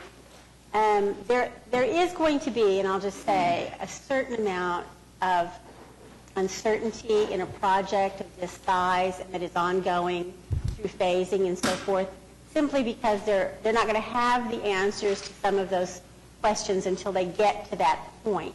But if you establish a line of communication and keep it open, and I think you can do that here, because I think you've got a developer that's committed to being a good neighbor, and if not, you've all got my phone number, I hope. So, keep those lines of communication open, educate yourselves, talk to your neighbors, and I think that a lot of your questions will be answered as the project moves forward. And we will absolutely go have another meeting, too, if they want, as many as they want, before now in council. I'd like to add, though, something to your motion, and one would be to add a TE relating to the lighting, that there won't be any lighting directed towards any residential area, there will be down lighting, and yet you've agreed to. That's redundant. It's already in the code. Yeah. It's already, that's already drafted within the code. Because they brought that up, on the lighting, just to make sure that they understand that you will do that. I think that's, even if it's in the, I don't know what's in the code, but the code needs to be really specific about not directed towards Glenbrook or any place else. We'd be happy to. Okay. The second thing is on signage, you leave in the TE about EMD signs are prohibited. You leave that in, but you want to delete the first part of TE4, and that's the 8-foot monument signs, that particular thing. I do not agree on the size of the signs that you're proposing, a 40-foot sign and then other 27-foot signs. And so it's a conditional, when you come in with a specific plan, I don't know if that's what's going to be there or not. Neither do you. Those are just somebody's ideas. No, these are actually built. That's exactly what you're going to do. I think it would be good, rather than to delete the beginning of TE4, to add language that indicates that the type and size of signage will be consistent. That's what I'd like to see. The class and curve, and then that will all be reviewed at the specific plan stage. Even better is what we drafted, which is identical to the language in the class and curve PUD. And so my suggestion would be TE number 4 just reads, electronic message display signs are specifically prohibited. But I don't agree with a 40-foot sign. Well, you don't have that in class and curve. Yes, we do. The signs in class and curve are 40 feet. They're 40 feet? Yes, sir. Those structures, those metal structures that the sign... Well, they're hooked into the building. And that's exactly what is permitted in class and curve. But I think that I would agree with what Janice is suggesting about the size and type, design of the sign are subject to the approval when you come back in with your specific plan. Well, it all will be, but my client needs some assurance that they can sell this project. And the reason we show you these is because I thought when someone saw 40 feet, they'd think that was really high, because nobody realizes, because they're done so tastefully, what's already built is 40 feet. I mean, we literally took that language and copied and pasted it into here. And now that we're deleting EMDs, we match exactly what's class and curve. And so I don't think there's a need. But that class and curve was architecturally designed with the signs as an interior part of those things. These are essentially freestanding signs that have... This is class and curve. This is class and curve. Those are class and curve signs? Yes. Well, okay, so you're going to do that? Yes. Exactly that? The language that we've got... No. Are you going to do exactly that? I doubt if you will. The materials and the architecture and the theme is going to... I don't argue the point, but I don't agree with with a rendering there that's not going to be anything like what you produce in connection with this project. And I'm not going to be a stick in the mud about the signage when you come back in with an appropriate, we approved class and curve signs. I'll make a suggestion. And that's the exact thing we're asking you to approve again. We saw the designs. And we're going to have to come back. But to just say there's nothing That's what approved, Dennis is saying. but that's already drafted in the PUD. What you're asking to do is rewrite the signage. And what I'm Maybe trying to I say want you is to. we've already satisfied your concerns with what's in the PUD right now. And Ms. Powers, I defer to you, but I think you agree with I think us. we're there, Bob. I think we're there. really are. I mean, I was not a huge fan of the class I and know, curve signs to yeah, start with. They've been there. I've gotten used to them. You know, they're an integral part of the design of the project as a whole. They're going to replicate that on this site, and I'm satisfied that together with our ability to review it later, is going to get us where we need to go. Okay. So, I moved approval. With adding the deletion of the EMDs, Right. limiting the multifamily to 500, Which I believe it already was. well, it is, and committing to retail underneath the, Absolutely, first floor retail under the residential. And we'll modify the PUD to include language to that effect. And yes, the change to this language about signage, so I'm good with that. second? Motion and a second with those additions, and it is approved. Thank you. Item 16 is PUD 1589 to rezone 10101 Southwest 59th from AA to PUD 1589.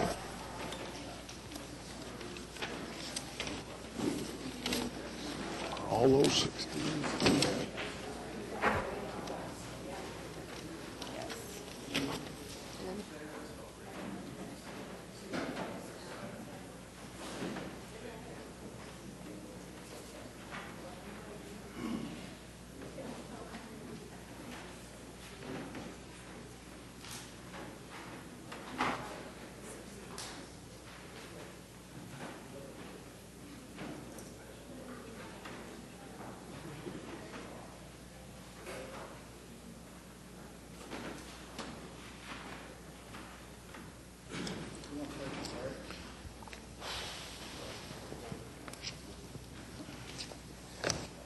What's your pleasure, Commissioners? Would you like to take a 10-minute break or plow through? We have about 5 more to go. Okay. Let's call 16.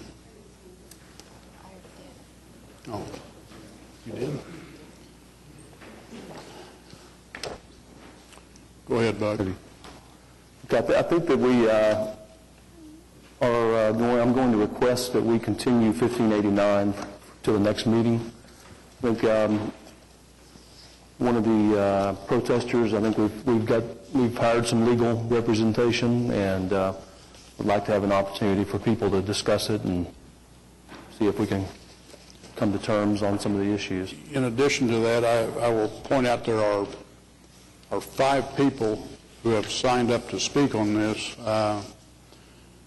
And I don't know if you all have had a chance to meet and get on the same page, or if you've had a chance to just speak with the developer. Just so we're clear, the developer has met with the people in the area, and I think that they were notified today, or I was notified today, that this legal representation was hired today. So as far as I know, this is a very recent occurrence. So that's correct, Mr. Irwin. We were hired yesterday afternoon, but it is very recent. And I appreciate the developer being willing to agree to this and give us some time to discuss these issues with the protesters. Is that okay with the 5 people who have signed up? I know you came today, you made a trip, you're here to have your say, But if there's a possibility for resolution down the road, I wouldn't.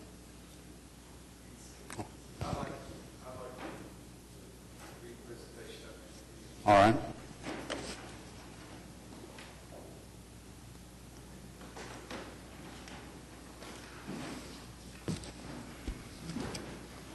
Good afternoon. Respected members of the Oklahoma City Planning Commission, my name is Vincent Mayer, and I represent my community, my wife, Charla Mayer. We reside at 5401 South Morgan Road, which is in Oklahoma City within Canadian County. To my knowledge, our residence is the oldest established home in this section, was formerly owned by George Morgan. Our western property boundary and property line adhere to and cross over the creek, which is adjoined by 80 acres that has been requested by Grubbs Consulting to be rezoned from agriculture to PUD 1589. Sir, let me interrupt you here. Yes, sir. If you have something to say about whether or not it should be continued, I'd like to hear that. But if you want, you're speaking that right now to the merits of the case. Yes, sir. And I'm sorry, I misunderstood. We need to hear the merits when we hear it. We may hear it. But we have a suggestion for a continuance. We haven't taken action on that yet. Okay, I was going to bring up some issues that we discussed at the meeting the other day. And I'll wait. I apologize. I did misunderstand. That should be reserved for the merits. Yes, sir. Thank you very much. Last couple of times we came, I know. It gets frustrating, doesn't it? It's not that it's frustrating. I'm just wanted to say my piece, I guess. Thank you all. I appreciate you. Mr. Chairman, if the continuance is going to happen, but before it does, I just have to add an editorial. This is an RA zoned project on half acres development. RA is 1 acre. I just want to make that point clear that this is not an RA project. This is R1. Well, half RA. So continue, but I want that. Yeah. Is there a second for the? I'll make a motion that we continue it to the next meeting. Okay. Motion and a second for continuance. It is continued. And now I'm going to suggest we take a break until 3:30.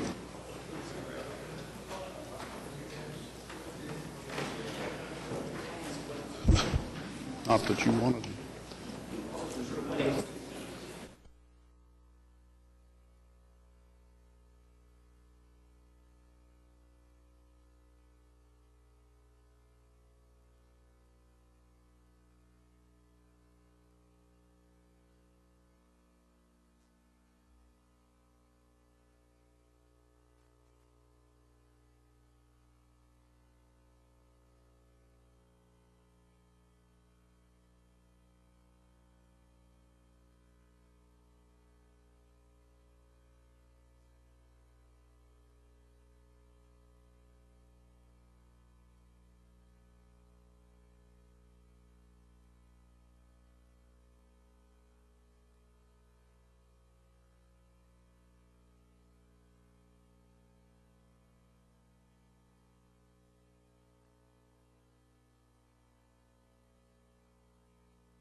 Just call the case.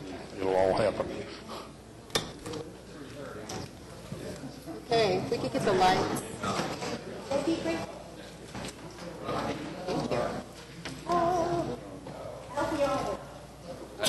We will. Okay, we're picking up on item 17.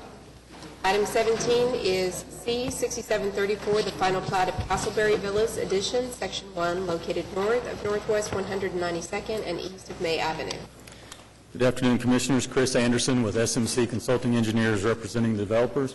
I have read the staff report, agree with the TEs, and I will report that after meeting with the protester that showed up at the last meeting, it turns out she was actually here for another project on the opposite side of town. So with that cleared, I just ask for approval of this plat.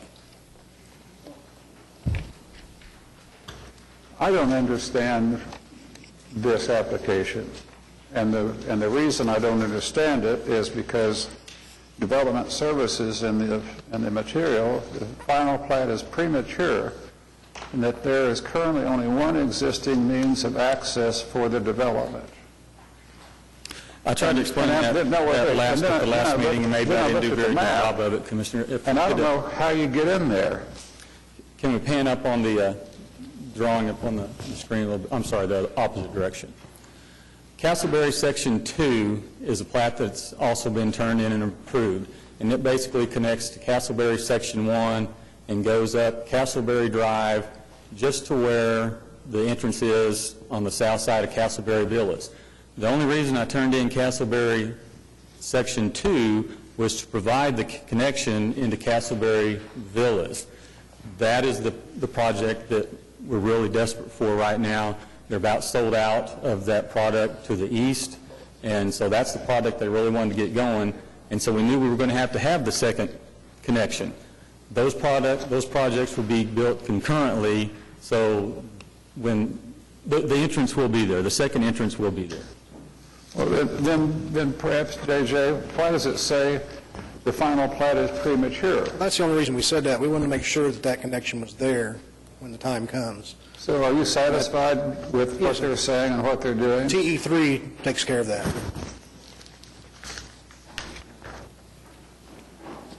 No, you can't do anything until you do it. Yes. Okay. Yeah. I think it was addressed. I think Got the it. concern. Okay.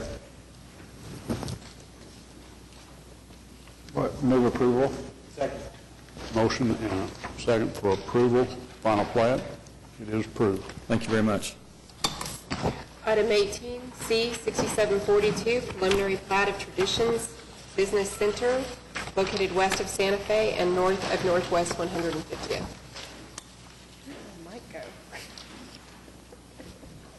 Commissioners, Counselor, Director, my name is D.W. Converse.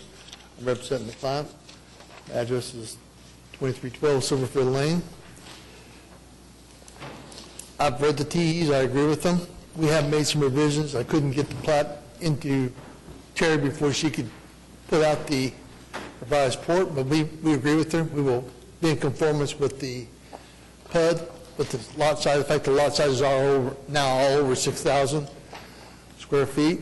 This will be a very nice business office park with residential-looking construction. I think it'd be a very upscale site. With that, I'll answer any of your questions.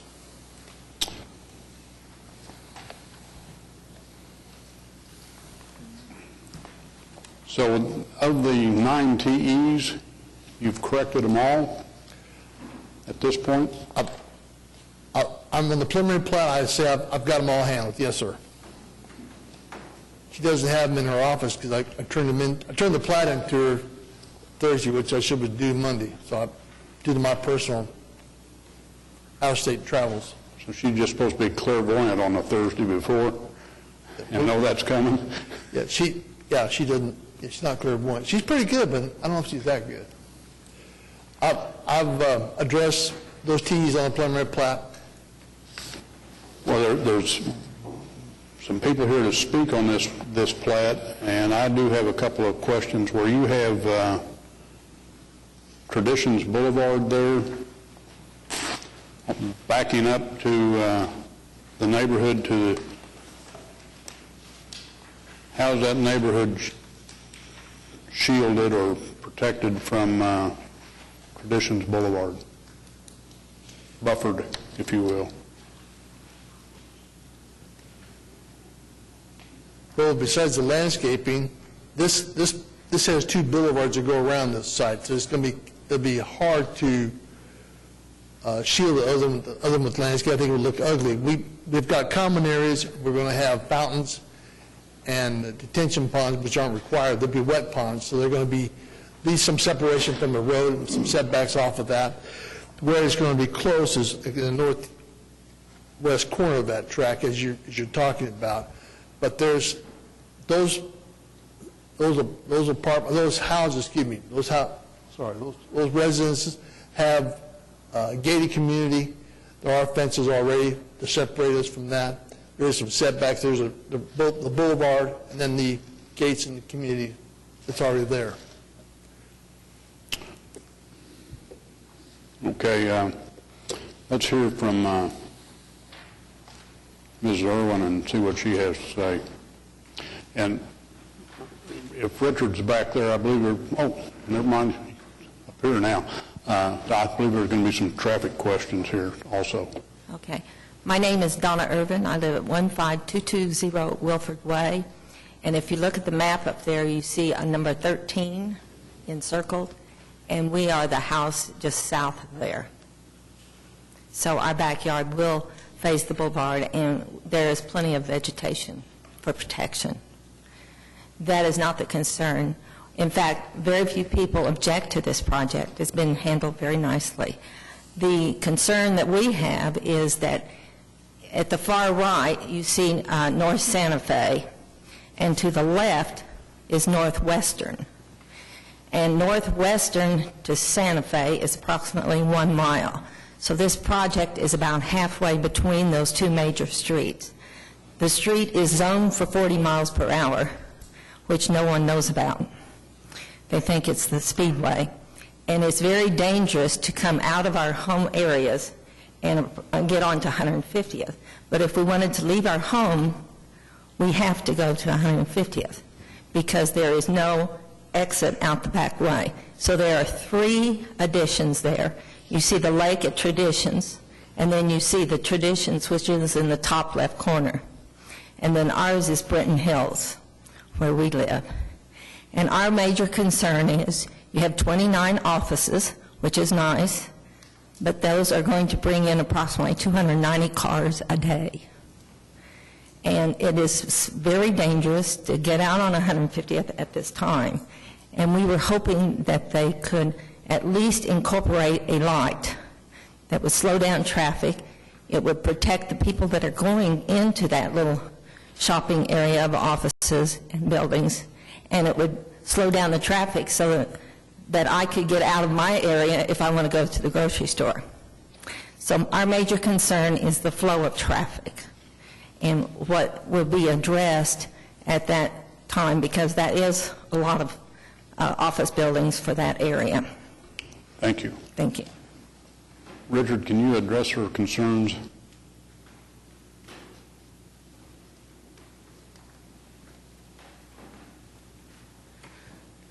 At this time, with the traffic control out there, not having a traffic study being required as part of this, the existing roadways were previously checked for sight distance, and the sight distance is good. As for traffic speeding on 150th Street, that's going to have to go with the police department, and I sent a text over to Lieutenant George at the police department to see if we could get some motorcycles out there, do some enforcement, so be careful on your way home. But also, if a traffic signal is required there, I mean, they can request one through the Traffic Commission now. Send a letter to us requesting a traffic signal, and we'll study it. As part of this development, if you'd like to require a traffic signal, they'd have to do a study, and they weren't required to do a study as part of this application. There is a hill there, a little bit to the left of the picture up there. Yes, ma'am. That hill does obstruct. In fact, we had a 3-car collision yesterday. We have multiple wrecks on 150th. If you're going to speak, you're going to need to come up and speak into the microphone. This is recorded. Can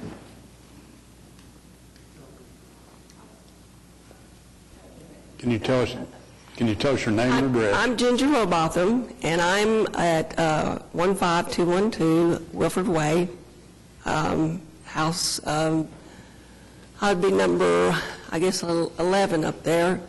But like she says, we have Oakmont on the other side of us, the other side of 150th. They come out on 150th. Glen Eagles comes out on 150th, or they can come out on Western. Our neighborhood, Britton Hills, you can only come out. There's two entrances, and but you can come out 150th. That's it. And then it's just, and then there's some businesses down by Western, and then of course by Santa Fe there's CVS and across from that is a 7-Eleven, and you got lights on Western, and you got lights on Santa Fe, but between that is Audubon. I just got back from Europe, and I'll call it Audubon. It's multiple. We can hear sirens all the time. I was going down there yesterday. There was 3-car wreck.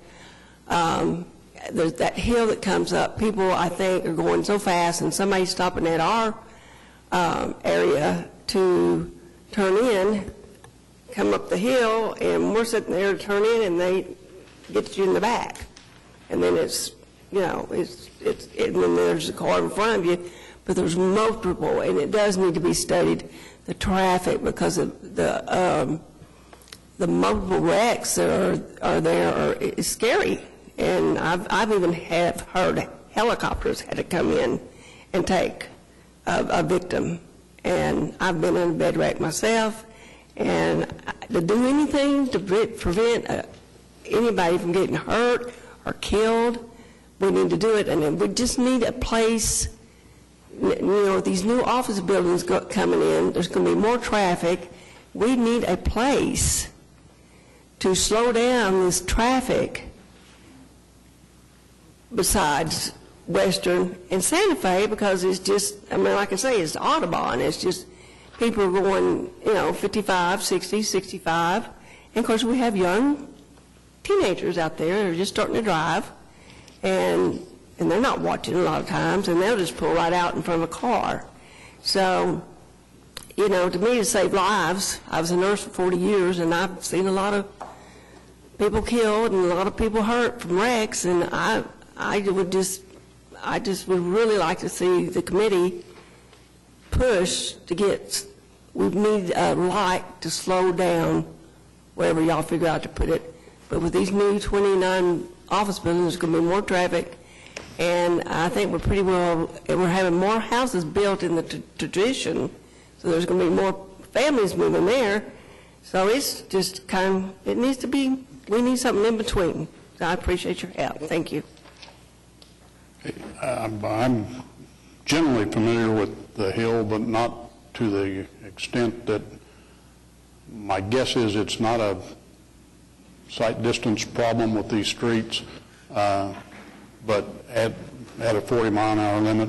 But maybe we should check that, and if also maybe ask the traffic people to look, and maybe Traffic Commission might need to be considering some other things there.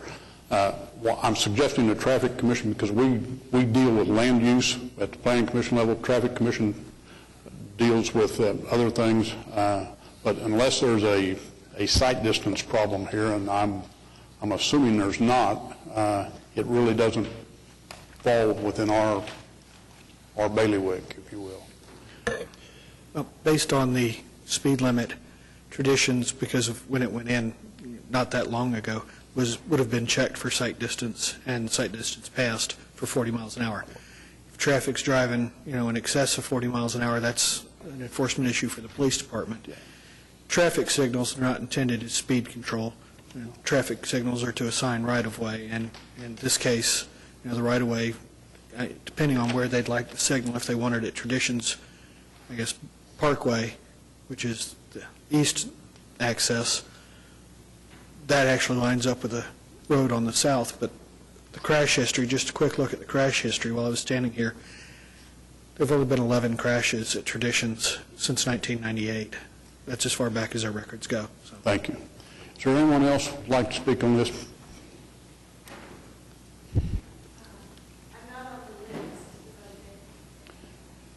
Just come up and give us your name and address, please. Thank you. My name is Laurie Weiss, and we currently live at 14041 Apache Drive, which is an addition off of Western, and we just recently bought a lot. And our lot we weren't aware of. We're having our house plans done right now, and we weren't really aware of what was coming in here. And our lot is the first lot right by the gate. And we've planned 2 separate balconies on the second floor, and now we're going to see lights, and we're probably going to see some type of a concrete wall or something for the back of the buildings. There's not much room there. So I'm wondering how many lights are we going to have right there? And plus, they've not made any other entrance in there other than way down here or right on where we come in as homeowners. And then just to the west, there was a large shopping center that has taken over 6 years to fill up. And so I'm wondering how long it's going to take to fill this one up. And what happens if it doesn't? Does it go away and deteriorate like what was there before? So I've got some definite concerns, especially with the house that we're designing right now, that we're just going to have a lot of lights coming into our whole addition right there on the corner. This particular application is a plat. It's dealing with the layout of these lots for this business center. It's not dealing with the use. The use was approved back when Traditions was originally zoned. So we're just talking about the layout now of the buildings and access and those type of things. Well, the access is... And the access is shown here. It's obviously off of Traditions Lake Parkway and Traditions Boulevard. So they only have the 2 entrances? For this little area, yeah. Okay, thank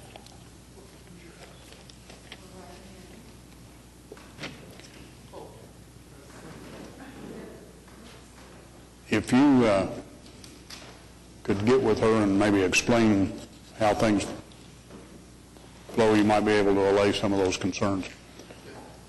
Questions, discussion on this plat? The only problem I really have with this plat being a preliminary plat is the plethora of TEs. It almost seems premature. He has, submitted it, said all 9 TEs are addressed, but, we say at every meeting.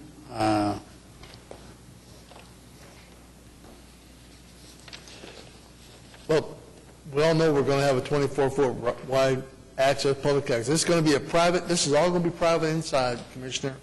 It's going to have public utilities, private access. It's going to have the biggest thing I see that I missed was that it had to have a 6,000 square foot, and those lots are now all bigger than that.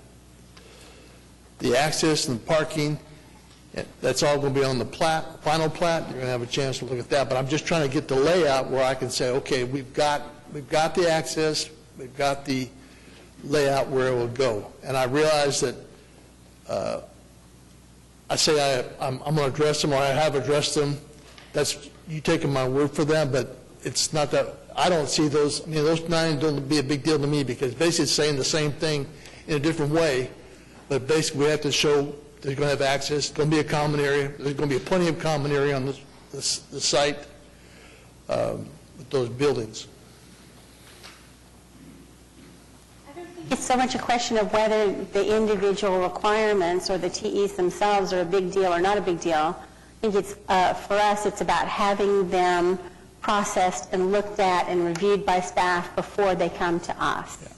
And this is just kind of a consistent issue and something that we're trying to do better about. And Well, and to a certain extent, it's respect of the process. I understand. You know, we theoretically have a rule that says you get your stuff in the Friday before. And somehow, and that's still the policy, I checked, I looked, but somehow it's been interpreted, oh, well, if I get in the following Monday, it's still okay.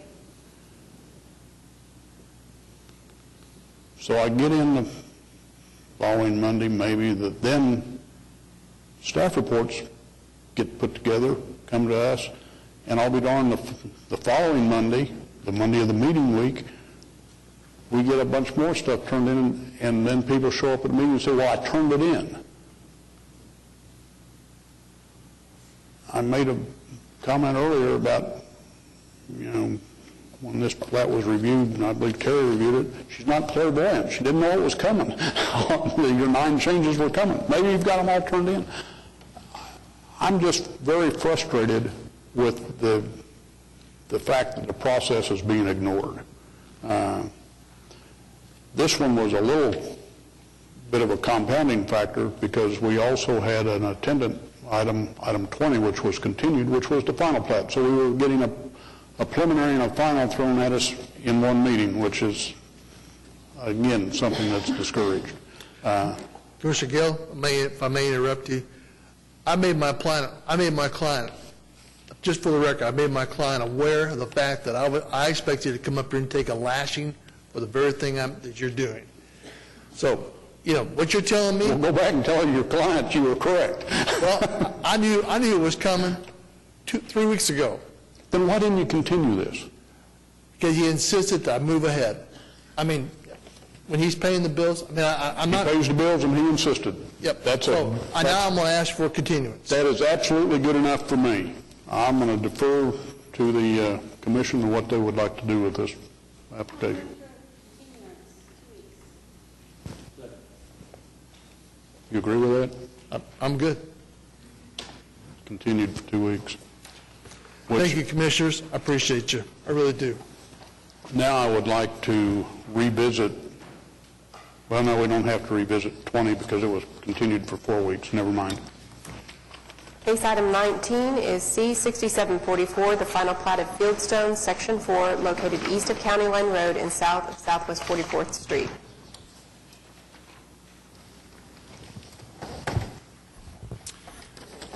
Tim Johnson, on behalf of the applicant. This is a final plat of what had been preliminary platted. The preliminary plat was slightly different than this because of there's a blue line stream that was improved in the addition to the north, and when we approached the Corps and explained to them that half of this stream had already been improved, they said, we don't care, you're going to have to comply with the Corps regulations. So we had to revise the final plat slightly from the preliminary and maintain the common area to leave that blue line area untouched. We have received the permits to cross over it in the 3 locations already. So big thing at our last meeting, I think, was from the neighborhood to the north. They wanted us to provide connectivity to County Line, and we did that. Agreed to do that back in the preliminary plat. That's shown here. Regarding the TEs, we agree with all of them. I think we have some similar issues with this one. Some things being turned in a little late. Tim, that blue line, is that drainage? A drainage canal? What is that? What is that? It's a drainage area. It actually goes down about where it says limestone, and it opens up to just a flat, you can't even tell there's a stream there, and it's been farmed. And so when we took that to the Corps and said, there's no definitive stream here. They said, we don't care. You'll have to create one. So we're filling on both sides of it and creating a stream that will carry the 100-year storm in the common area. Okay. With regard to your comment, we didn't turn anything in late. Oh, well, there were some things listed here, like your landscape plan and... Right. Those are items that we submit, usually as the project goes forward. And there's a couple of things we did miss. And I talked to Commissioner Gales about that this morning, and we had some issues that certain things just didn't happen. So, but the letter's been turned in. Everything that the staff has asked for has been turned in. But it didn't get turned in last Thursday. We don't get the staff reports till 5 o'clock Friday night either. So, yeah. It's hard to turn any corrections in when you don't know that you need to do it, although I should know. I've been doing this way too long. You've been doing this. When our staff report says that this final plat fails to conform to the subdivision regulations and some of the requirements made during review and approval of the preliminary plat. I'm not real clear what that meant either. I did, when I did talk to staff before the hearing today, we didn't talk about that. Talked about agreeing to the TEs. I'm not sure exactly what the staff wanted to say at that point. In the preliminary, we said how much common area and recreational. Well, the final plat didn't show that. You were kind of deficient in that number. And the preliminary required the block numbering a certain way, and then at the preliminary we, let's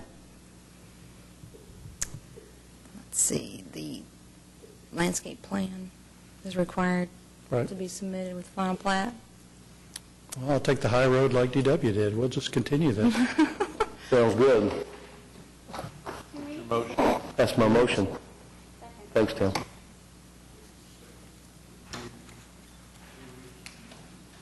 Thank you. Items 20 and 21 were continued. Item 22 is an ordinance amending the zoning and planning code relating to demolition and structures in design districts. And Lisa Chronister from the Planning Department is here to do a presentation. Yes, good afternoon. The Planning Department has been working over the past several years to further define procedures and guidelines for demolition approval in the design review district. So that's Bricktown, Downtown, Scenic River, Stockyards, Urban Design, all the design districts except historic preservation. This ordinance doesn't affect HP, and any other areas of the city limits aren't touched. It's just the design review districts. And graphically, that's a lot of downtown, midtown, Bricktown, the river areas, a lot of the very urban core. But before we get to the changes we're proposing, I wanted to quickly review what the ordinances say now. For example, in Bricktown, if you look to see what the criteria are for demolition and if existing buildings should be kept or considered for demolition, it says that a building recognized for its architectural or historic significance should not be demolished unless there is no reasonable economic alternative. So significance and reasonable economic alternative are the only criteria described in the Bricktown ordinance. For downtown, has even fewer criteria. It says existing buildings that are significant to the history of the nation, state, or city should be rehabilitated. That's all it defines in terms of what should be considered for demolition criteria. In stockyards, again, if it's on the National Register or eligible for the National Register, it should not be demolished unless there's no economic alternative. Scenic River is very much like downtown, that structures and sites that are significant to the history of the nation, city, or state should be rehabilitated. And finally, my favorite is urban design, which is really vague on demolition criteria. It says historic buildings should be preserved. It says that rehabilitation of existing buildings, existing, not significant in any way, but rehabilitation of existing buildings should be encouraged. Again, that's not yes or no, but should be encouraged. So for this ordinance, we're proposing 5 criteria that the design review committees would consider. 1 is design form and urban character, 2, significance, 3, structural integrity, 4, economic feasibility, and 5, accompanying proposal for replacement. And I'll describe each of these a little further. Design form and urban character considers whether the removal of the structure would have an adverse impact on the design form and urban character of the district it's in. And here we're talking that design talks about architectural components, building materials, a cohesive theme. I chose this image of Midtown because you have the signage, you have the unusual street design that gives way to unusually shaped buildings, the canopy and uniformity of the Plaza District building. Those are inherent design elements of the district that would be missed if they were to be removed. Design form and urban character, when we talk about form, we're talking about building height, massing, density, the relationship of the buildings to each other, and their relationship to the pedestrian streets surrounding them. This image of Bricktown, I felt, really demonstrated how the buildings form, their size and massing work together and their relationship to each other to define what we consider as Bricktown. And urban character refers to the general atmosphere and the experience created by the environment. It's what makes Automobile Alley distinct from Bricktown, distinct from Midtown. Significance. The criteria would add that a consideration on if the structure is a historic resource or an architectural resource. Currently, architectural resource and historic resource as terms, they are defined already in the definitions of the code. But we've clarified, what burden of proof could be submitted, should be submitted to prove a building's significance. Structural integrity. For buildings that are in such poor repair that they're declared dilapidated by the City Council do not need to go through design review to be demolished. But buildings that haven't been declared dilapidated, we're proposing to add a consideration for structural integrity, proved burden of proof being structural engineer's report and other existing building data. Economic feasibility. This point, as proposed, is almost identical to what is encapsulated in the Historic Preservation Ordinance. And it basically says that the applicant could show that the existing structure is incapable of achieving a reasonable economic return and that it cannot be reasonably adapted or rehabilitated for any other use. And the burden of proof for that would be various financial statements, cost analyses, estimates for repair, stabilization, appraisals, profit and loss statements, all those kinds of items. So if an applicant is proposing to demolish a building because of its economic feasibility, the case would be referred to an economic review board. The economic review board would be convened on an as-needed basis with members appointed by the city manager. That board would meet to review the applicant's materials. They would meet in a public meeting, and that group would return a recommendation, so a non-binding recommendation, back to the Design Review Committee, and the Design Review Committee would then render a decision based off of that recommendation. But again, it leaves the control of the decision in the design review bodies and doesn't take it away from them. Then accompanying for proposal for replacement. We're saying that the applicant could demonstrate that what they propose to build in the building's place outweighs its loss as an existing structure. For example, just recently, Downtown Design Review Committee approved a new development just south of the 21C Hotel location, the Fred Jones building, where before it was some older early 20th century commercial buildings, some old docks and warehouse storage uses related to industrial uses from the 30s and 40s.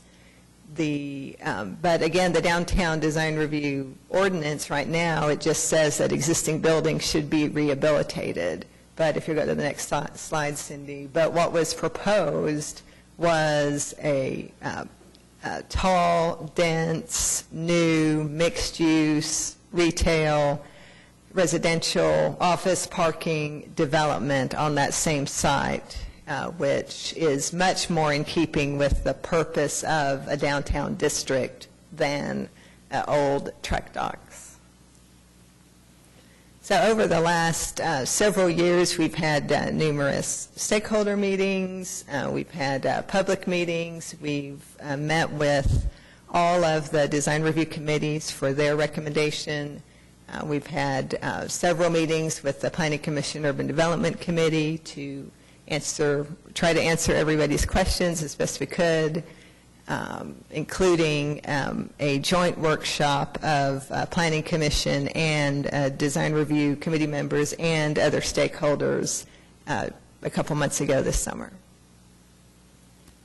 So now we're here for our final hearing. Hope to move it through to City Council. Answer any questions. I might just add something to Lisa's presentation, that she went through some of the guidelines that these ordinances have about attempting to rehabilitate buildings that are historic and significant, and we're not proposing to modify any of those guidelines. So still the purpose and intent of those districts is, whenever possible, to preserve and restore and rehabilitate buildings.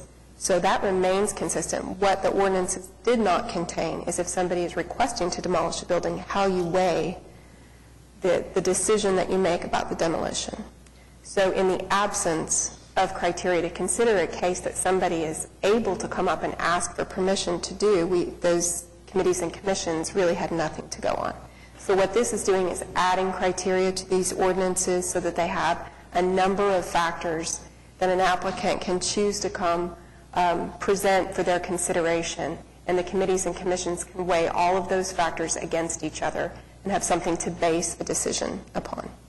The only comment that I have, and that is that I've been at every meeting in connection with this particular ordinance, and not one word has changed in all those times. But there's a significant issue that was agreed to at the meeting in July about the composition of the Economic Review Board, and guidelines or whatever, or the requirements of who serves on that was something that when the discussion was over with, and that's the way it's going to be this way, and I think it's okay.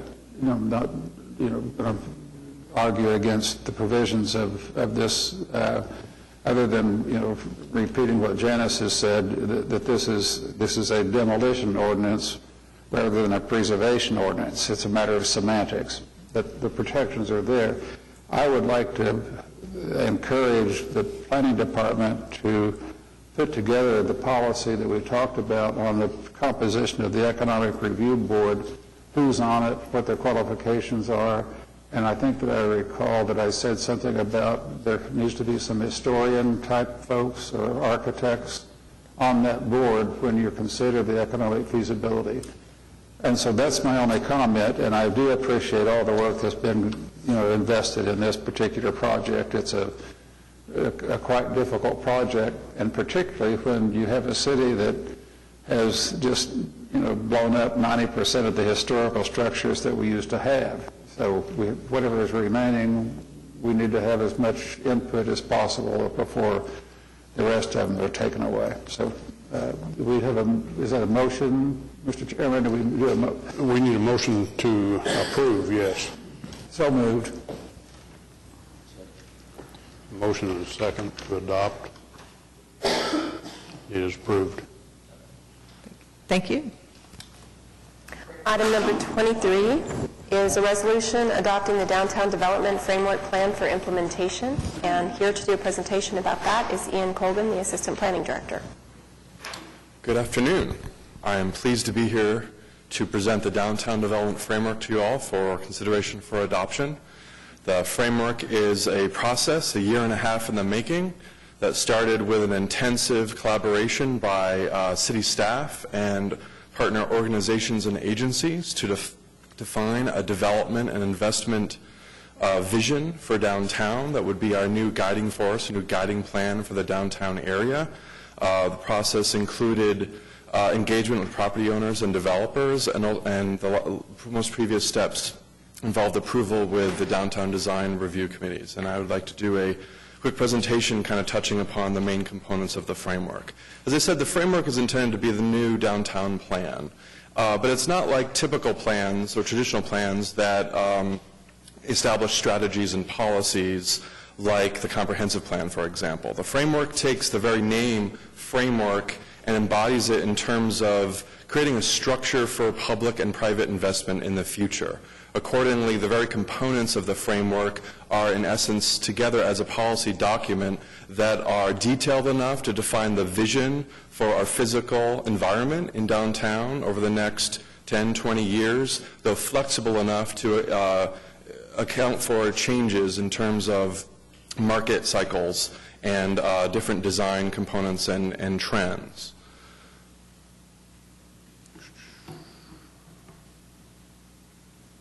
Can you full screen? Any questions, Ben?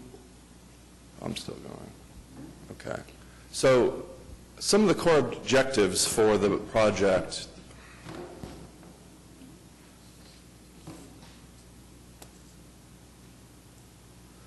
The first one was to link together various planning efforts throughout the downtown area. There have been a number of different studies, including the Coeur d'Alene Plan, a Bricktown study, Midtown Urban Renewal Plan, and all of them were focused on specific geographies of downtown. And downtown is a fairly large geography compared to other communities, but there's a need to link together the objectives and development goals of all of those. And that was a core component of the DDF. The second was to create a more predictable development environment, to establish the city's vision for investment downtown so that investors and developers could get a sense of what the city wanted to do, where it saw the future going, and there could be better communication in terms of what development proposals come about and what the city was willing to support. Some of the core components to achieve these objectives included a development typology. So the 6 to 7 different typologies were established around the city, around the downtown, that describe the level of intensity and intent of development throughout the downtown area. They start with the downtown core, the highest intensity part of downtown, include kind of the unique commercial Main Street-like districts in Film Row and 10th Street and Otto Alley. Describe high-intensity development areas in the kind of this salmon color that are intense mixed-use development, not quite as like the downtown core, but not quite like the fringes as well. And a little, all the way down to neighborhood areas, the Cottage District or Sosa, or parts of Coeur d'Alene, where we hope to create different types of housing that range from all the way from single-family to high-rise. Another component with that is the future development plan. So the future development plan looks like a land use plan, but seeks to establish a direction in terms of land use priority and intensity of development. And it stands to communicate different types of development goals that the city has throughout downtown. And these goals today represent 2015, but are meant to be updated regularly, similarly to the comprehensive plan, to better reflect the evolving state of our downtown. So you see in red where we have high-intensity commercial, that is our central business district, in areas we would hope that we could have expansion of our central business district to create a more robust commercial concentration, mixed-use concentration. Areas in the yellow and orange are encouraging different types of densities in terms of housing and mixed-use environments. And the different kind of intensities of the colors infer density. So you see how West Downtown has a lower intensity expectation than the CBD. This is intended to describe contextual development, where theoretically you can build up to any type of height downtown because we have no maximums except in Bricktown right now. But realistically, downtown is made up of so many different character districts that include 1-, 2-, 3-story buildings, and we want to encourage good quality development, but also good contextual development in the future. Another key objective was better integrating land use and transportation, and this is really key if we want to create an effective physical environment in the downtown area. What we did was marry the future development plan and actually created a build-out scenario similar to the growth scenarios that we did for the comprehensive plan, so we could track growth about how much it would be, what the pedestrian counts were, what would be the traffic counts, and married that with a street typology. And the street typology is supposed to reflect the future development plan, where the highest intensity land uses are supposed to go. The street should marry that with wider pedestrian zones and more pedestrian amenities, where there's necessity for major automobile or transit corridors. There are different street typologies designed by that. So there are 5 main typologies. Storefront and high intensity reflect areas where retail, commercial, and high intensity development and land uses are. These are streets like where Project 180 is put, where we need the highest level of streetscape and pedestrian zones to accommodate a mix of uses, but also to prioritize the pedestrian moving back and forth from those areas. It goes all the way down through general or urban and neighborhood typologies, not necessarily requiring such an intense level of pedestrian, but also different types of scale, including landscaping zones and different areas of character in those areas. And then recognition that there are core areas where traffic is needed to move through outside downtown, through downtown. Those are the boulevards. Those are the Classen Boulevard, the Oklahoma City Boulevard. They have a different treatment. They're designed to accommodate different types of modes, but really reflect the fact that we have major streets that we need to accommodate traffic in the downtown area. The policy framework is a subcomponent of the development framework, and it goes through this high-level kit of parts for downtown that we've been talking about. One key aspect of that is the transportation framework, and the transportation framework is designed to allocate what the appropriate types of transportation and design components are for each street in downtown.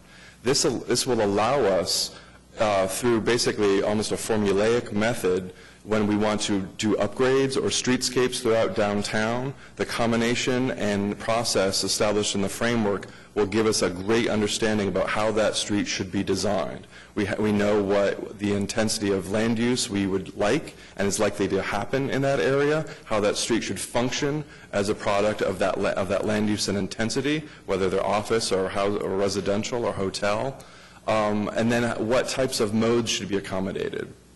The automobile framework brings together the traditional classification system, the boulevard, the arterial, the connector, the neighborhood street, that suggests which streets, how many lanes each street should have. So arterials have 4, connectors have 2. There are streets that should have 4 lanes to move traffic through. A lot of streets only need 2 because they're lower intensity streets. So each street is designated a classification system that says how many lanes it should have.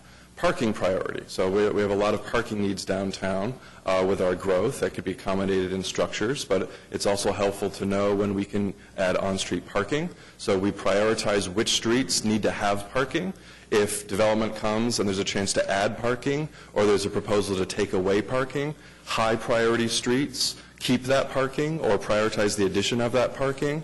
Medium-intensity streets prefer parking, but other types of things like bicycle lanes or entrance and egress, those types of things could take priority for those areas.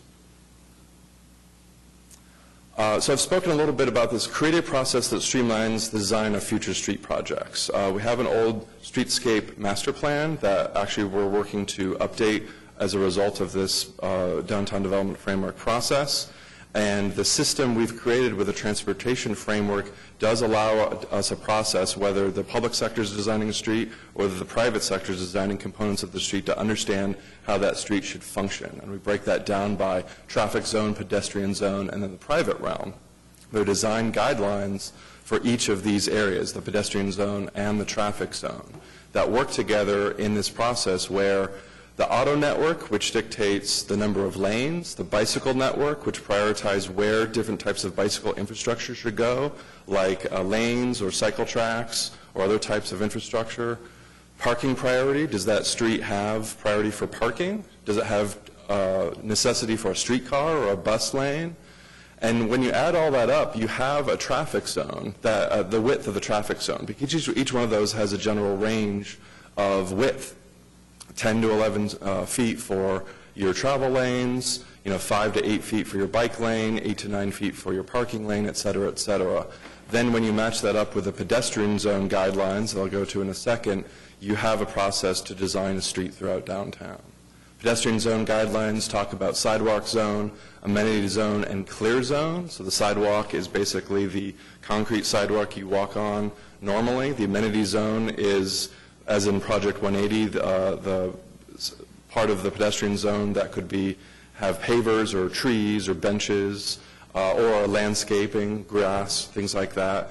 And the one guideline we're introducing is the clear zone, because just because you have a sidewalk and an amenity zone doesn't necessarily mean you have good clearance for pedestrians to pass. And so it's a new component we're adding that says some streets need to have 5 or even up to 6 feet of minimum clear zone so that enough pedestrians can pass side by side. Those are especially crucial for streets that are intended to have high intensity retail or office structures.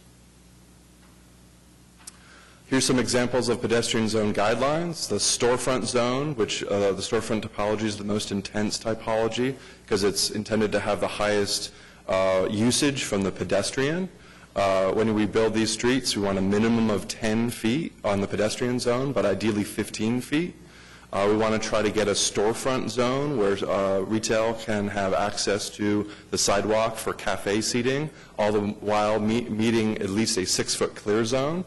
So sometimes when storefronts or restaurants put out seating and other things like that, they leave very little space for pedestrians to walk by, and want to make sure there's accommodations for both on these streets.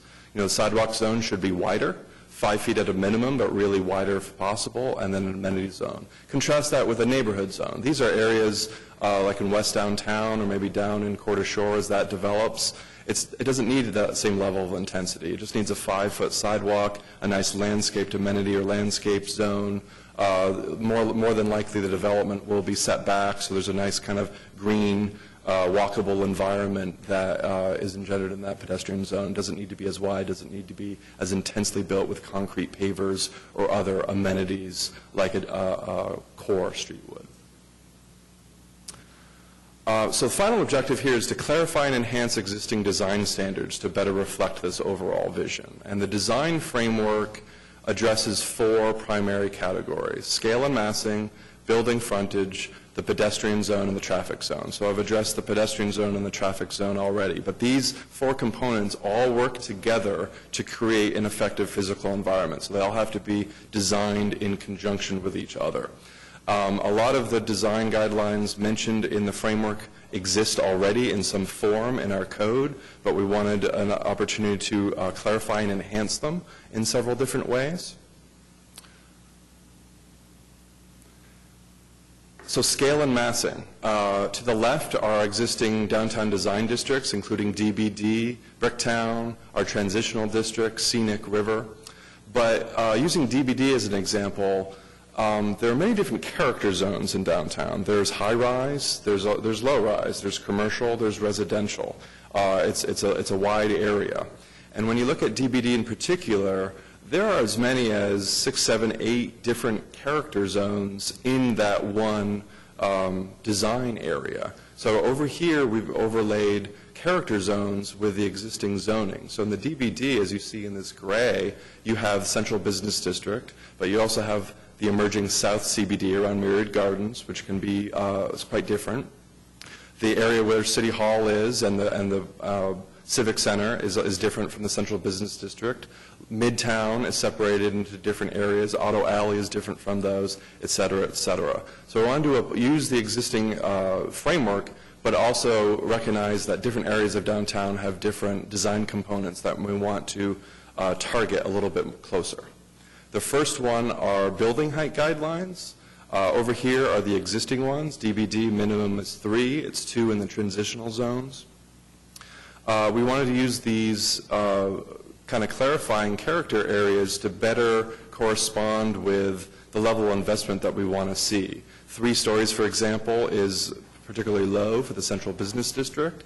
It's also low for areas in the South CBD and around the new Mapsby Park, where we want to engage a higher level of investment that is reflective of the investment the city has put into those areas.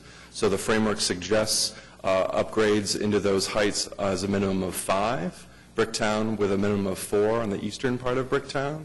But there's a lot of other areas where the existing minimum heights were very appropriate, especially on the fringes where 2 to 3 stories is probably the typical urban form that's going to be seen. One addition to thinking about design guidelines is the concept of lot coverage. The Florida area ratio, which is included in the comprehensive plan, was considered, but Florida area ratio can also often be difficult to determine design in low-density areas. So lot coverage, which dictates the percentage of the building, inclusive of structured parking, that covers a site, was introduced to correspond with height. So it's not just about height, it would be about the coverage of that building on. And that's important because we want to create contiguous urban development throughout the downtown. Again, it's more important in some districts than others. In the core, 70, 60%. We want high-intensity, continual development that has connected street walls, components of pedestrian accessibility and through movement, where it's less important in the residential areas where you might have detached structures or smaller structures and are more surface parking oriented, so as to not to influence structured parking on virtually every type of development, which can be expensive. Examples of lot coverage: Bricktown, Deep Deuce Apartments in Bricktown. Deep Deuce, obviously. It's 30% lot coverage. It has surface parking lot, but it's fairly dense with that 30% lot coverage. This building at 4th and Walker is 40%. Regency is 50%. Level is 70%. Maywood Apartments is 80%, and Montgomery is 90%, as an example. So the CBD would keep this percentage, 70%, but a lot of the outlying areas would still have 30 to 40%. Still possible to have a high level of density, like the Deep Deuce Apartments, but making sure that it fills out the lot in an urban form that we want to encourage. Lastly, a component we wanted to beef up was building frontage. So you can have guidelines on scale and massing. You can have guidelines on the streetscape and how the street should be designed, but then it's important to understand how they meet. So how the building meets the street, and that's building frontage. We have some components in our code about building frontage, but we wanted to enhance them into different categories because there are different guidelines that are appropriate for different parts of downtown. This is one example, the highest level of intensity, commercial frontage. So here we have a street, this would be, say, Broadway or other commercial retail-oriented streets, where we're trying to encourage a high level of facade transparency, nothing less than 60%, regardless of use, to try to get that commercial look and feel. We want to try to delineate the upper floor from the lower floor, again, for that pedestrian level feel of the frontage, regardless of use. Parking garages should have that commercial frontage or commercial looking frontage that delineates lower and upper.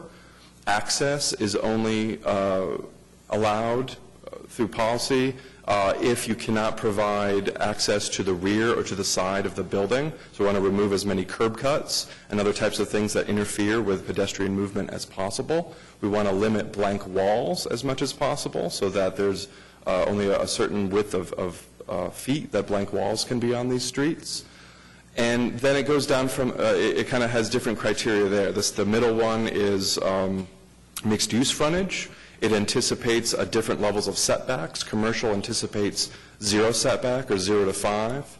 Obviously, the minimum right now is maximum setback is 10, but the mixed use would have differing guidelines in terms of facade transparency. It's not as strict in terms of the commercial components of the first floor. And then there's also the landscape frontage. Landscape frontage would be the only frontage that envisions surface parking touching the street, although it has to be to the side of a building. So through these design guidelines, trying to prevent surface parking lots that are in front of buildings or a major component of a project. So a building may still abut a street, but the parking may still abut the rest of the streets, trying to prevent that as much as possible, envision more landscape forms with more setbacks in these neighborhood areas for the landscape frontage. So together, the transportation framework, the development plan, from a broad standpoint, kind of go down, funnel down into these detailed guidelines that discuss the height, the scale, the feel of the buildings, the streets that respond to the land uses and the scale of those buildings within them, and then how those two meet in terms of the building frontage. And that is the summary of of the development framework and its intention. There are a lot of different implementation components to the framework once adopted. We hope to translate a lot of these guidelines into design district code, whether it's DBD or Bricktown, so use that to influence updates there. Also doing a street design manual, which will update the previous streetscape master plan that provides a lot more detail in terms of how we will design from a public or private standpoint each component of the street, whether it's a wholesale streetscape or just the pedestrian zone in front of a particular building, reflecting different design components that the master plan did before with different districts, so signage and colors and pavers and things like that, where that's appropriate and where that's not. Prioritization of streetscapes and projects for the GO bond, and a lot of discussion on bicycle infrastructure that is being wrapped into Bike Walk OKC, our initiative to create a bicycle and pedestrian master plan for the entire city. Any questions? Now, what did you say right at the first? Never mind.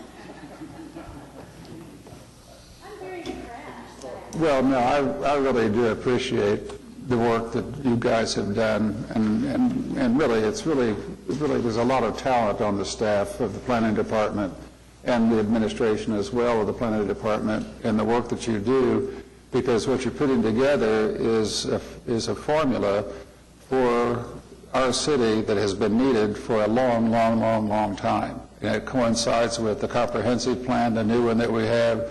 It just kind of brings all this together, and there's a great concepts developed by people who are really smart in urban planning matters, and I do appreciate the work that you've done. Thank you. And with that, I move approval of the resolution adopting the downtown development framework for implementation. Motion and a second for adoption of the resolution. It is adopted. Thank you. Great day.